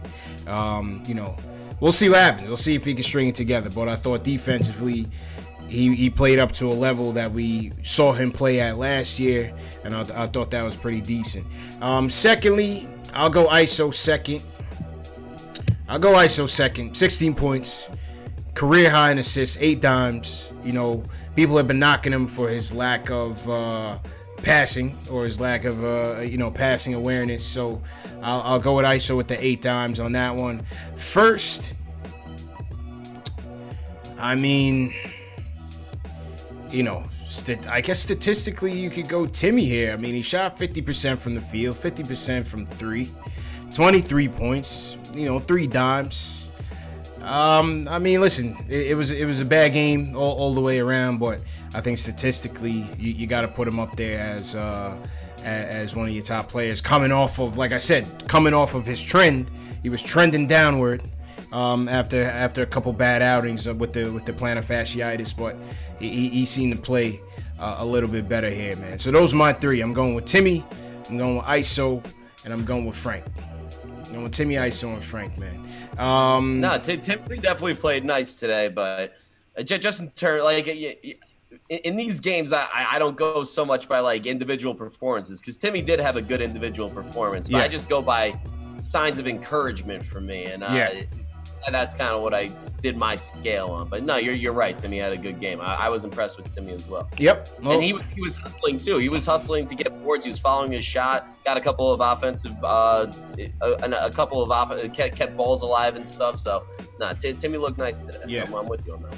So based on that, what are you giving Frank? 1 to 10 off the hip. What are you giving Frank?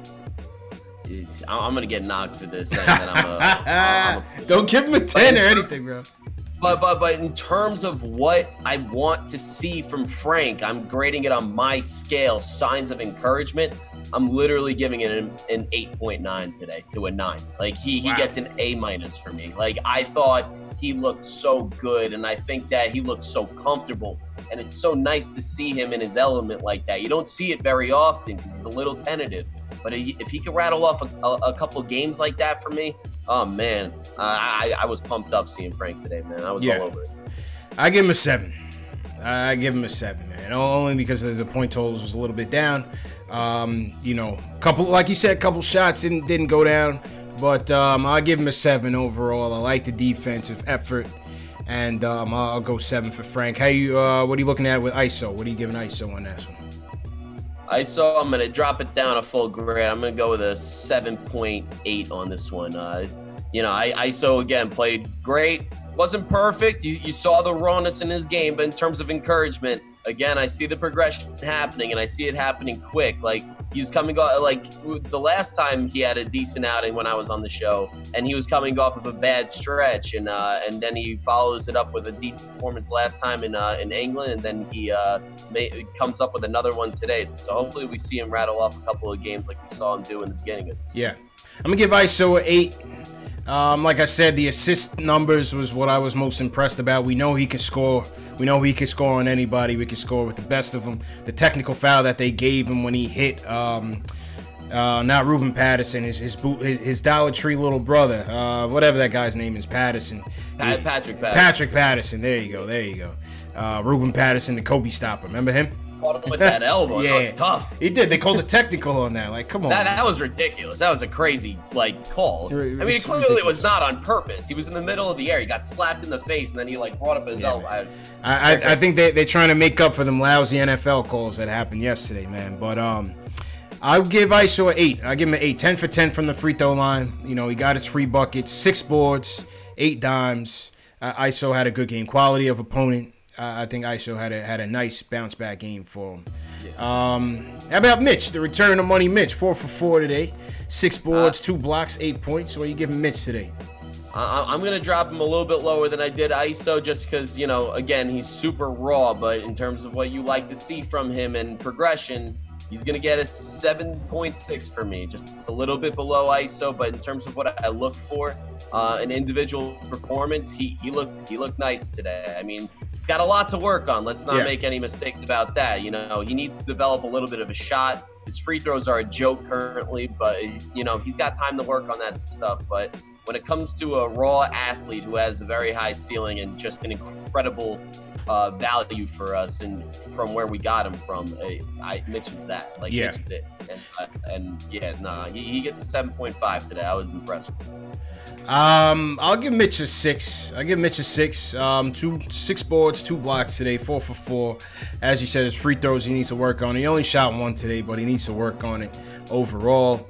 It was a brick. It was like a brick, though. The shit went off the backboard. So it was bad. It's a tough matchup for all the bigs today. With Garden going up against Steven Adams. None of the bigs had a good game. Vonleh didn't have that great of a game. Cornette didn't have that great of a game. Canner, whether he was upset or not about his playing time, Adams always eats his food. So, you know, Steven Adams is a handful. Did you see Clyde call Steven Adams Aquaman on the telecast, bro? Called him Aquaman. I actually when was that? Was that in like the first half? I think so. Yeah, I think it was the first half. See, I listened to the first half on the radio call because my cable was down for a little bit. Oh, okay. But yeah, Clyde was on fire today. Clyde was on fire, man. I actually wanted to, I wanted to like make mention of a bunch, but I'm like blanking out on them right now. But the second half, he was all over the place. I mean, he was prime time today. Yeah, man. Lastly, Timmy, what's your grade for Timmy today? I know you said you weren't too impressed with the stats. No, I was impressed with the stats. No, in terms of individual performance, like I'm gonna grade him less on encouragement because we all know how I feel about Timmy. I don't think he's like an integral part of our future. Like I take Timmy for what he is. But today he looked good. And he looked better than Trier for an individual performance. So I'm gonna put him in that 8 range. I'll give him like a nice 8.2. Yeah, I'll give him a 7 because it's a typical Timmy performance. Stats wise, you know, assist numbers weren't that great. You know, defensively wasn't that great. He did take a charge. He took one for the team. But I still think ISO had a better game statistically, and I was happy that ISO got his assist numbers up. You know, I like to see that improvement in those areas. Yeah, both of them were nice. Yeah, I like them. Absolutely, man, absolutely. All right, that was the play rating. Shout out to everybody in the chat.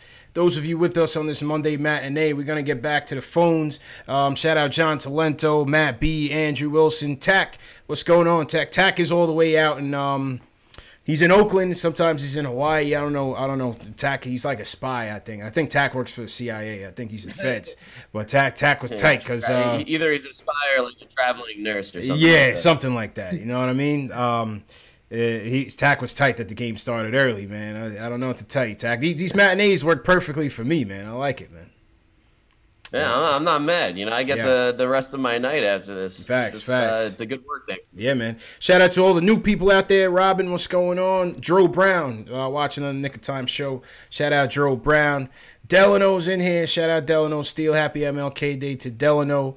Back to the phones. Marcel from Brooklyn was waiting for a while. Marcel, what's going on, man? How you feeling, bro? It is definitely A-OK. This here is my first caller with you guys.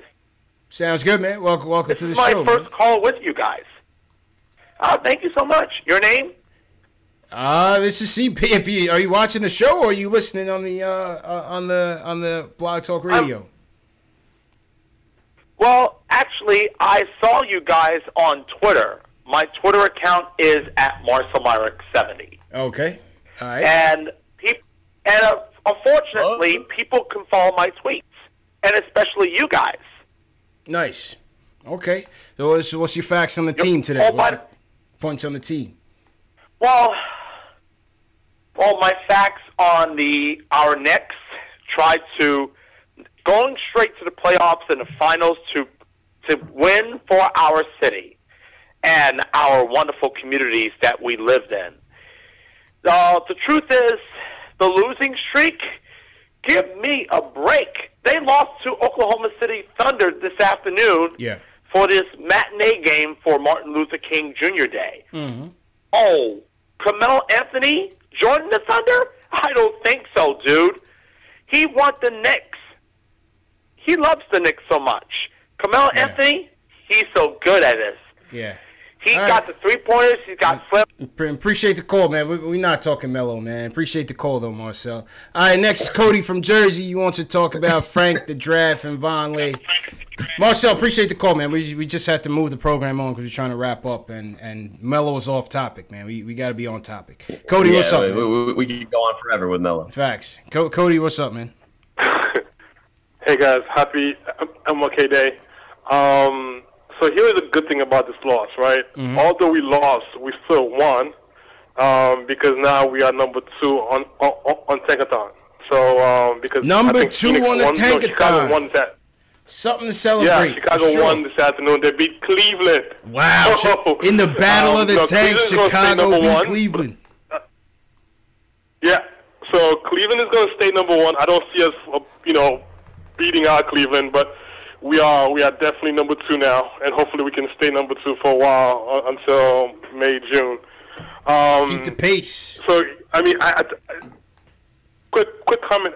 I'm not a big. I think for Ja, I think we all have to just kind of Ja. I mean, he's dunking the ball. He's doing all kind of great things, and I think Dior, in fact, is showing if you have vision, that's like half the battle, right? If you have a vision, the shot will come. But I think.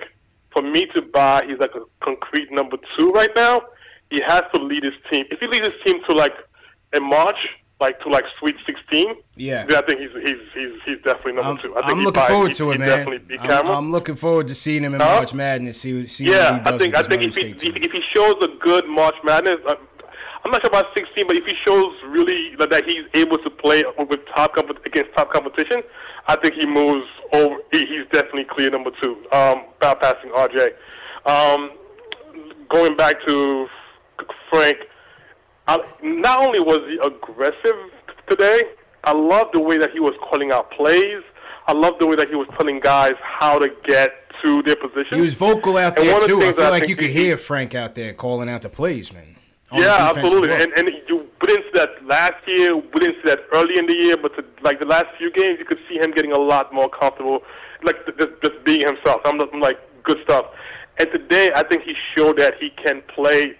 I think when we said that earlier, let's say we draft someone like Ja, Frank can play with a Ja Morant. There's no reason. Today, Trier had 8 assists, and you didn't feel like that interrupted Frank's flow at all. He was able to kind of be like a chameleon and kind of fit into what the game was asking for. So I think he's one of those guys where sometimes I go back and forth. Does Fitz have a belief in Frank?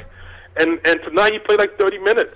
When Frank plays well, I think when Fitz sees Frank playing the way Fitz wants, I think he gets minutes. He gets minutes all the time. Yo, Caller, let me ask you a question. How do you think Enes Kanter played today? I think Ennis played the way Ennis hasn't been Ennis for at least a month now.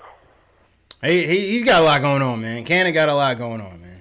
Yeah, he has, like, his mind. You can tell Ennis is not in the game right now. He's just, his body's there, but he's not really in the game. Yeah. Like, I think for Ennis is like a big wake-up call that he's not going to get his 18, 20 million next year. So he's all bothered by that right now. He's like, reality strikes. I'm not going to get my money. I'm not going to be an all-star. I'm not going to, put up numbers on this bad team. I think he's just really messed up right now. Yeah. But I wasn't really looking out for Ennis. I was looking out for mostly Frank, Mitch. I think one thing you guys said earlier, I think Cornette can do so much more than shoot three-pointers. He had like a turnaround today. He had a couple. I saw that turnaround jumper was nice. That might have been his only buckets, but that turnaround jumper was impressive. I like that.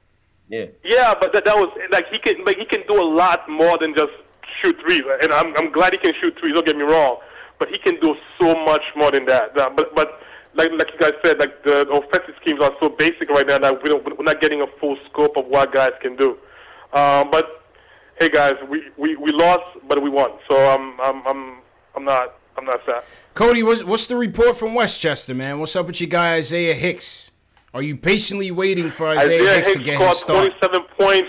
Yeah, there. You guys saw that? 27 points.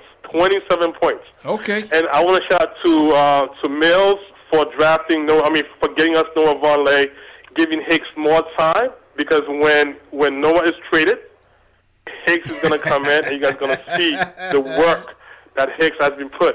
Keep hope alive, guys. Keep hope alive. Keep hope alive. Hey, man, it's quite apropos on this day. Happy MLK Day to you, Cody. And Jake, Cody's the president of the Isaiah Hicks fan club, man. If you just... I'm about Isaiah Hicks. Yeah. I like Isaiah Hicks. Listen, I mean, he's a Westchester representative. That's where I'm originally from. I grew up about 15 minutes from the Westchester County Center. Yeah. My high school ball team, they won the sectional finals in the Westchester County Center, where the Westchester Knicks play, and been pretty much dominant for the past 5 or 6 years. So I'm a big fan of the Westchester Knicks, and I've been going to those games ever since the creation of the Westchester Knicks. So I respect the hustle, but I'm also not 1,000% certain that that's not Enes Kanter talking to you on the phone.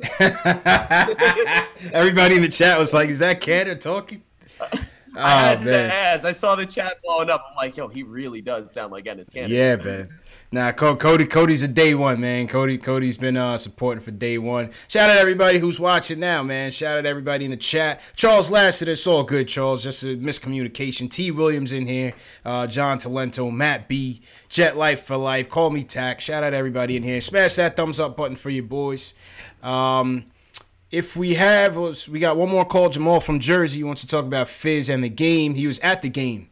Jamal, how you feeling, man? Jamal, were you a part of that "We Want Raymond Felton" chant at the end of the game? Or were you participating in that chant? That was hilarious. That's terrible, man. That was way on the other side of the side that I was on. I'm sorry, man. Raphael can't come to the cookout, man. He can't come to the once a Nick, always Nick cookout, man. He's not invited. No, he can't go to the cookout because he'll eat everything. He'll eat all the time. Blow up like a snowball. Raphael come and eat all the food, from the man. Game. Yeah, go ahead, Jamal. Go ahead. Positives from the game. I got some nice pictures and video, and I bought a nice hat. Okay. Which one did you get? You got which Knicks hat did you get? I was looking for the one that you was rocking, the Knicks hat. I couldn't find it, but I got a nice blue and orange newer one that I never seen before. But I loved Frank, what he was doing out there. I feel like Frank is the kind of player that can blend in with anybody. I feel like he's a championship player, cerebral. Like he has all the tools it takes, and he's not a selfish guy. He's the kind of guy that you need moving forward, building the kind of team we want to build if we're going to bring in free agents and all that, because everybody can't make $47 million. I think fans forget that.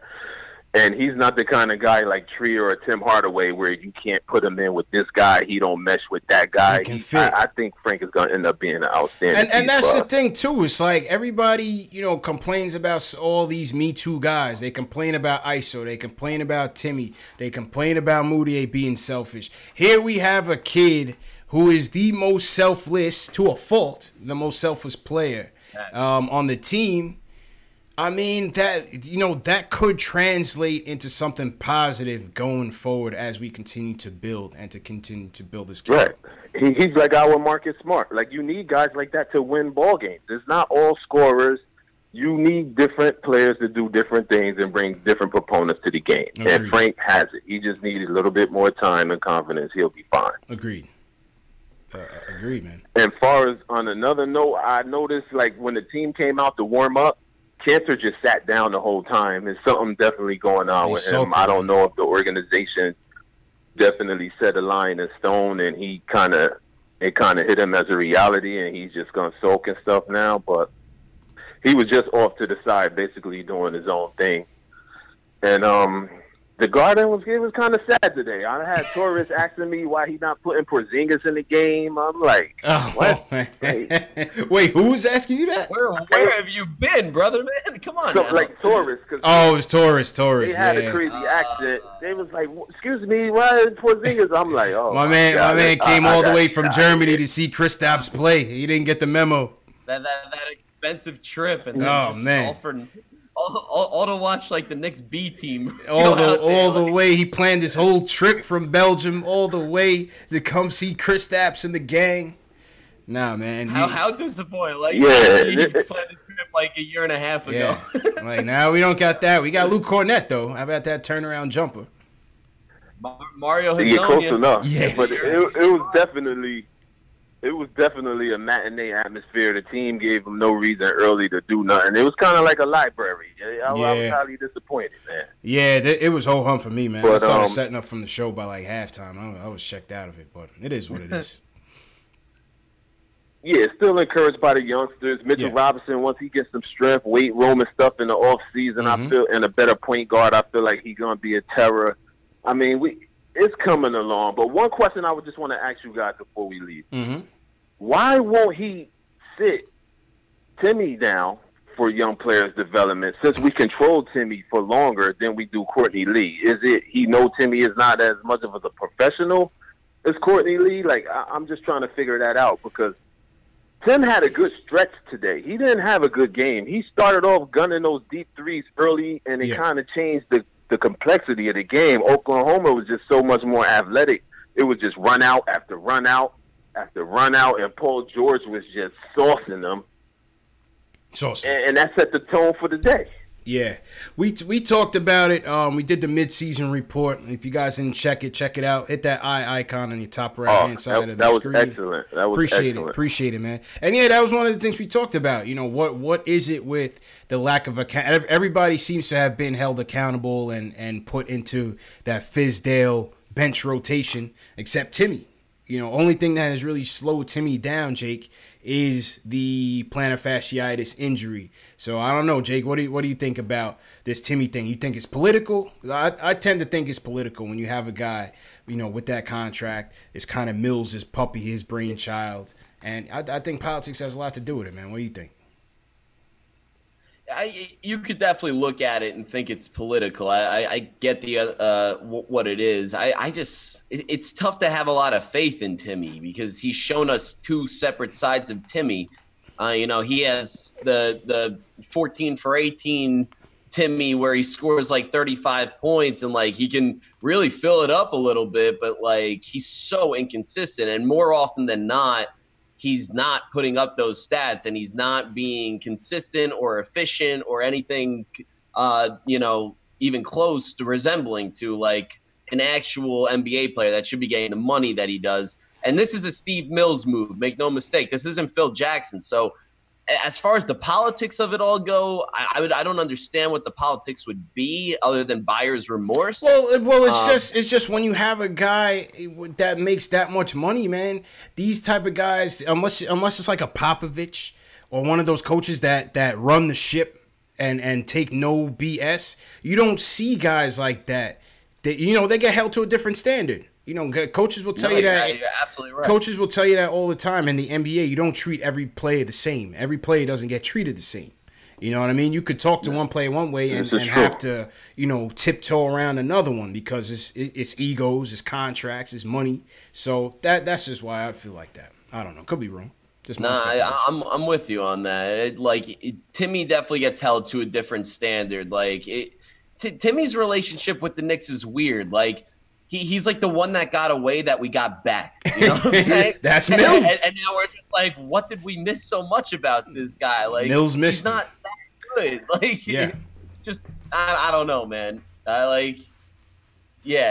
Timmy's complex with the Knicks, and it's definitely looking like buyer's remorse. I don't see him as a long-term. He'll play out this contract on the Knicks, and we'll probably not bring him back unless he comes back for an eighth of what we gave him for this contract. Hey, man, time will tell, man. Time will tell. Go ahead, Jamal. Last point. And I just wanted to say, especially with the plantar fasciitis, I suffer from that, and I heard y'all trying to not knowing exactly what it was last show, CP. Most people with flat feet suffer from it. That's why the insole heel is a big business. If you have flat feet, I can't even be barefooted at no time. I have to put orthotics in the shower when I take a shower. That's how bad mine is. That's crazy. And for him to be going through that and still barely missing time, and we're trying to tank, they have to be telling him, get Timmy out there. Let Timmy do what he wants. Right. Give him Patrick Ewing old number. He can't disgrace that, man. That 33 is sacred, man. But I get your point, man. I definitely agree with you. It just and appreciate the call, bro. It just is what it is. I just take it for what it is, man. You know what I'm saying? Yeah. Tim Hardaway, he's getting that money. He's gonna be part of a little bit of the future. I think that's what they planned for. Just you have to have him out on the court. If we want to be at our most successful, Tim Hardaway Jr. is gonna be on the floor as a two or a wing player, just say we get Kevin Durant, he draws double teams. We're gonna rely on Timmy a lot. And listen, I hate bringing up the Kevin Durant thing, but I'm just saying in this scenario that the Knicks are planning for, because they're going through the classic Knicks mindset that we're going to land the marquee free agent. But in the most successful Knicks version of what we can be next year, Tim Hardaway is going to be on the floor and he's going to be popping those threes. That's just a fact. I mean, like I said, I just feel like he'll be better when the team gets better. That's what I think. I think you'll see his talent. I think you'll see his value when the team improves. I continue to say that. You can't rely on him to be the number one guy on this team. He's just not that guy. No, that's a fact. And we are relying on him to be the number one guy, which is mainly the problem. But you even saw with the Hawks, his best years was with the Hawks, and that's because they had a great team system. And, if you find Timmy for open looks, you saw it today. If I think he's 0 for infinity when he shoots off the dribble, but when he catches the ball, if he catches and shoots, he has such and you find him open, he has a nice we all know he has a nice jumper, but he's a knockdown three shooter. I don't even want to say poor man's Klay Thompson because that's such a stretch, but he can knock down threes at an incredible rate from the catch and shoot. Yeah. And if we can find him open more often as opposed to making him a ball handler, it would serve him a lot better. You need someone that's gonna help collapse the defense. And keep everybody honest and get Timmy open. I see people in the chat comparing this Timmy to RJ Barrett. Well, from what I see from RJ Barrett, I feel like RJ Barrett could mix it up on different phases of the court. I see him shoot from the outside. I think he can post up. He bangs a lot more than Timmy did, whether it's college or the pros. I think RJ Barrett is a more complete player to Timmy. Yes, you can compare him because he's a bit tunnel vision, for lack of a better word for ball hog. But, other than that, I think he mixes it up way better than Timmy did. I think RJ has a more well-rounded game than Timmy. Offensively. RJ plays a lot bigger than Timmy does. Right. Timmy's a perimeter guy. Yeah. The only time you see Timmy take it in the paint, and he does this excellently, by the way, if you pay attention, he's a great finisher in transition. If you find him in stride going up for a layup, He's great at finishing around the basket in that sense. But in the half-court game, if he has the ball, he's not dribbling to get into the paint. He's dribbling to set up a three-point shot, which he nearly always misses. He's horrible at shooting off the dribble. But, RJ, he can take in the paint. He can post up. He plays a lot bigger and stronger than Tim does. That's for sure. Absolutely, man. Absolutely. All right, let's we're going north of the border with this call, man. We got Robin from Canada wants to talk about Timmy. He wants to talk about Timmy, man. Robin, how's it going, eh? Hey, man, it's going good. We're in Canada. Alberta, wow. That's crazy, man. How the hell did you become a Knicks fan and not a Toronto Raptors fan or a Vancouver Dude, honestly, I have no idea. I used to live in Toronto, so I was a Raptors fan, and then maybe 10 years ago, I became a Knicks fan, and ever since then, I've just been obsessed with them. Nice, man. Is basketball your number one sport, or are you a hockey guy?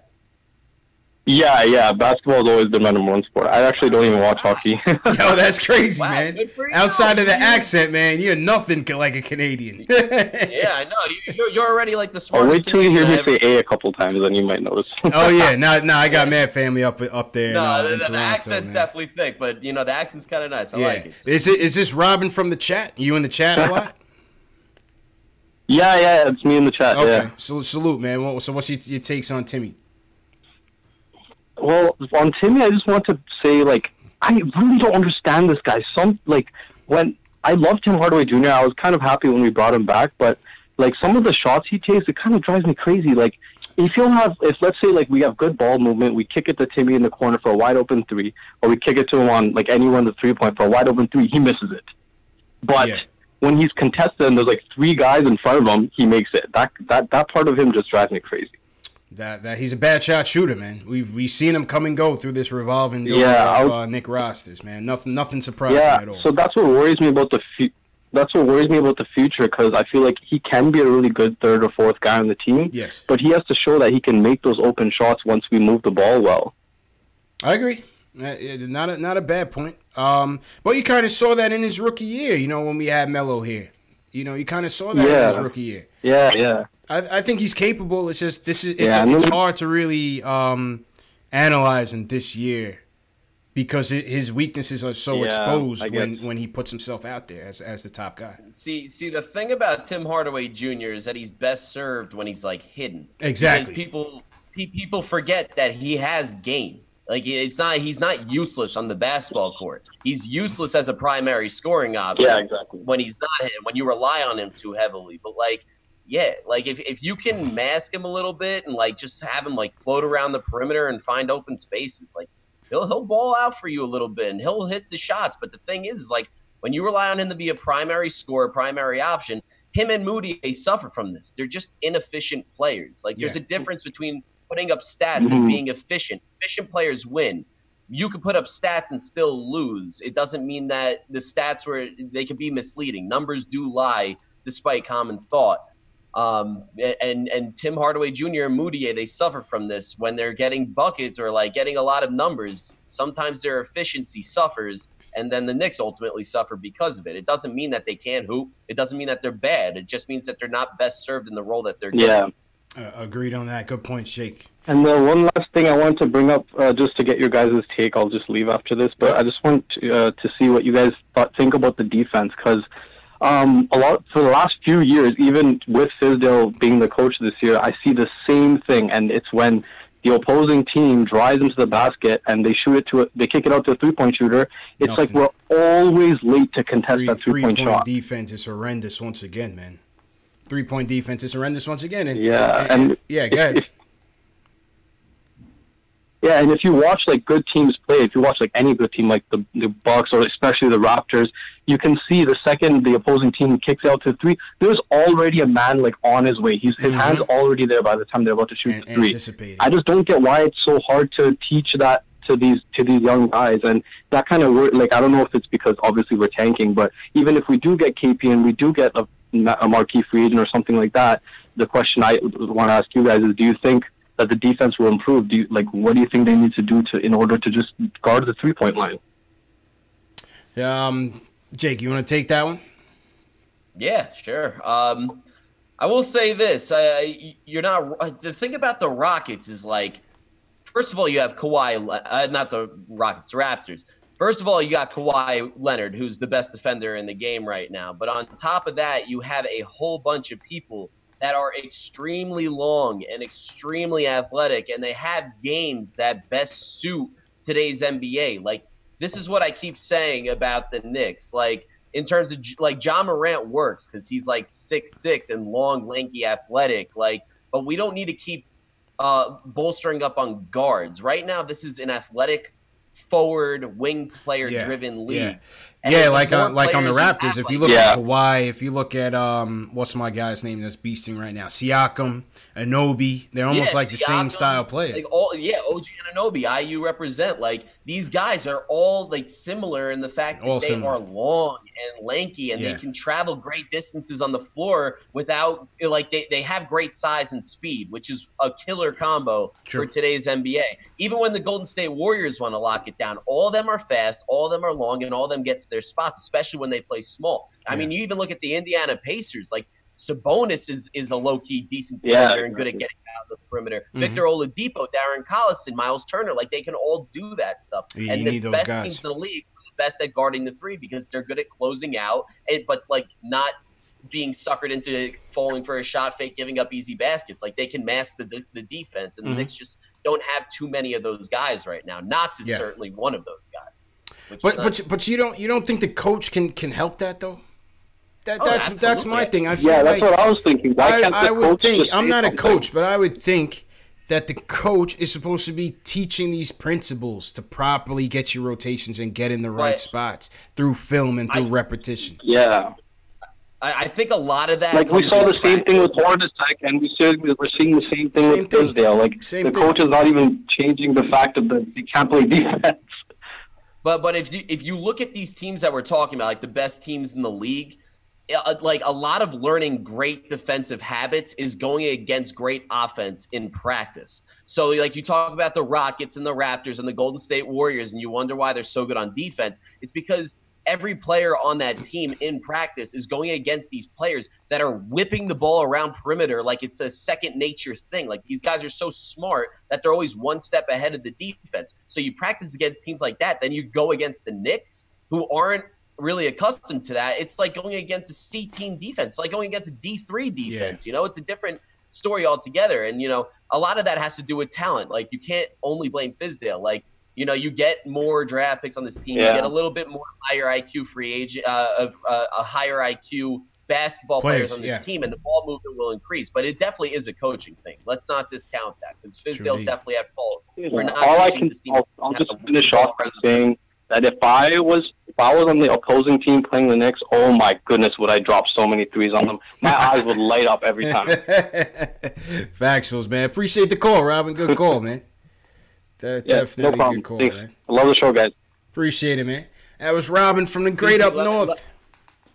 Go ahead. CP, let me ask you a question. Do you have a favorite Knicks MLK Day moment? Oh, man. Do I have a favorite Knicks? I know I'm catching you off guard on this, but I needed to bring this one up because I do. When was the last time we had a good one, man? Was it the was the Melo buzzer beater in Memphis? Was that an MLK Day moment? Was that MLK Day? Melo had a buzzer beater. I think it was against Philly a couple on years MLK? back. Yeah. Yo, I don't even remember. Yo, we've lost all of these damn MLK games, man. I'm going way back from mine. Because my brother and I, we went to a game on MLK Day, and it was the game the Knicks played the Spurs. And this was like the craziest thing ever. This is 2001 MLK Day. Marcus Camby and Danny Ferry from the Spurs, they get into it. And then Marcus Camby, like, we had good seats. We just see him wind up. Everybody gets up. Whoa! Like, what's going on right now? Then all of a sudden, you just see Jeff Van Gundy chugging over, and then Marcus Camby swings, completely whiffs on Ferry. And knocks out the coach, man. That was up there. I didn't realize that was MLK.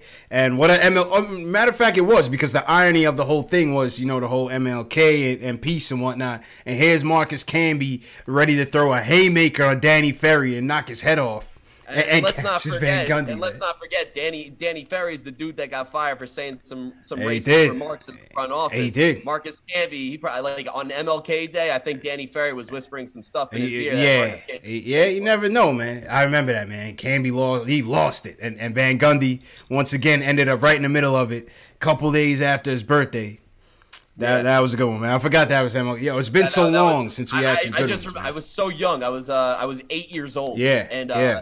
I remember that. So like everybody just gets up like, oh, like we all start. Yeah. Yeah. I had that on my IG last year, man. I definitely had that on my IG last year. All right, last call of the night, real quick, because we're coming up on the 2-hour mark. Shout out to everybody in the chat. Hit that thumbs up button for your boy. Hit that like button. Subscribe to the channels as well, man. All right, Ice, you the last call of the day. You want to talk about Dotson. Thinks Dotson should get more playing time. All right, Ice, real quick, man. How you feeling, bro? I'm doing great, man. Thanks for getting me in. I try to catch your show, every chance I get, man. You've been running a great show. Appreciate it. Peace to everybody in the chat, man. I love what you're doing and everything. Like, yeah, that's what I want to ask you. What you think? Like, I feel as though Dotson is pretty good. I think he should get more runs than what he's getting. And he got some nice defense. Yeah, I like Dotson. I think he's one of our top two-way players, Jake. I just feel like there's only so many guards you could get in there, man. There's only so many guys that can play. I mean, Dotson can play the 2 or the 3, but I mean, when you factor in Knox, you factor in Moutier has to play now. ISO's getting his run. Timmy's there in his spot. They play Mario time. I mean, I think Dotson is getting the proper playing time right now based on how things are set up with the roster. You know what I'm saying?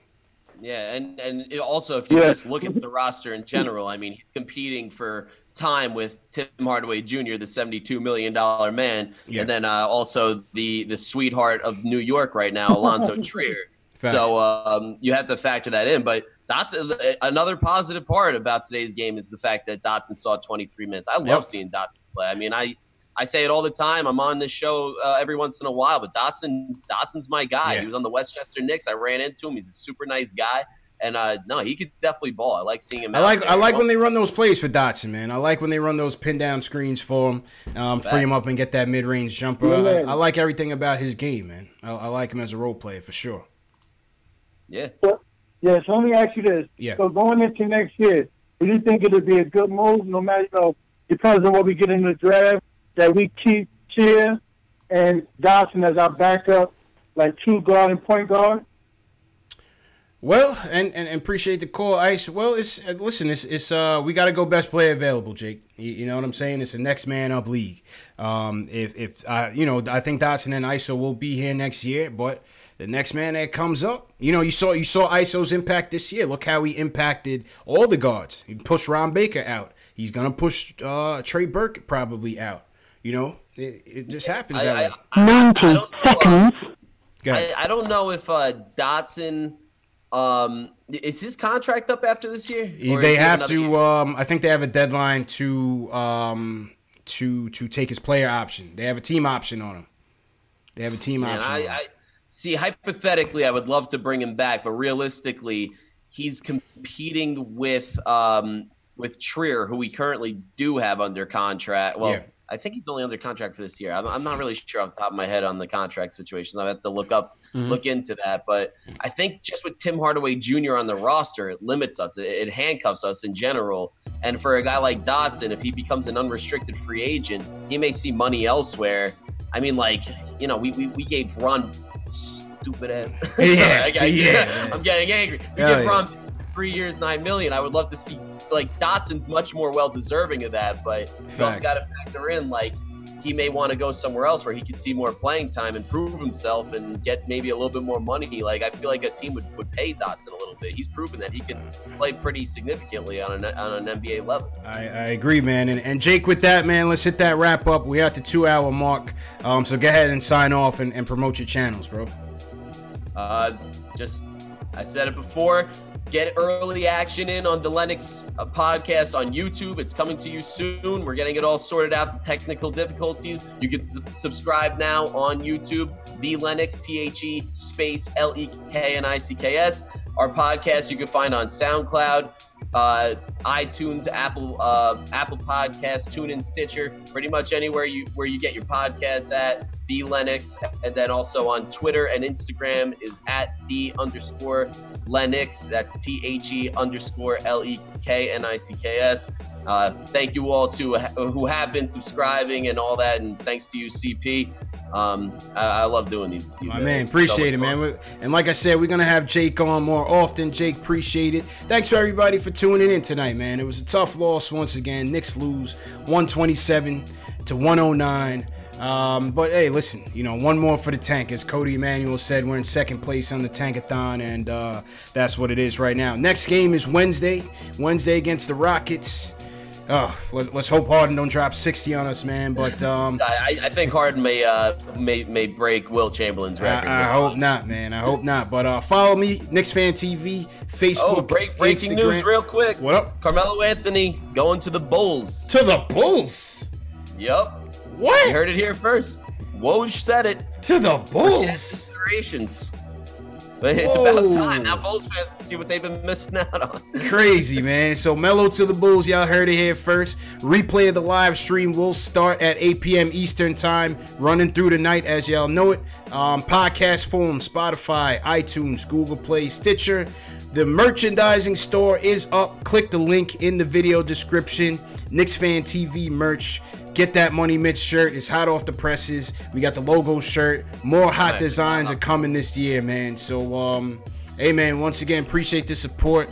Yao Song, Lenny Qis, appreciate it. John Doe. They call me Tack, appreciate it. Who else, man? Who else in there? Ace Bez, appreciate you. Robert, appreciate it. T. Williams, KnicksFanTV Dave, appreciate it. Daniel Bossejor, appreciate it. Sound like a French name. It's me, Darryl Walsh, checking in from Ireland, and one of our past statement games winners. Darryl Walsh, appreciate you, man. Melo to the Bulls, really? Maybe. I mean, they have to just be getting rid of him for him to sign elsewhere because he's still like with the Rockets.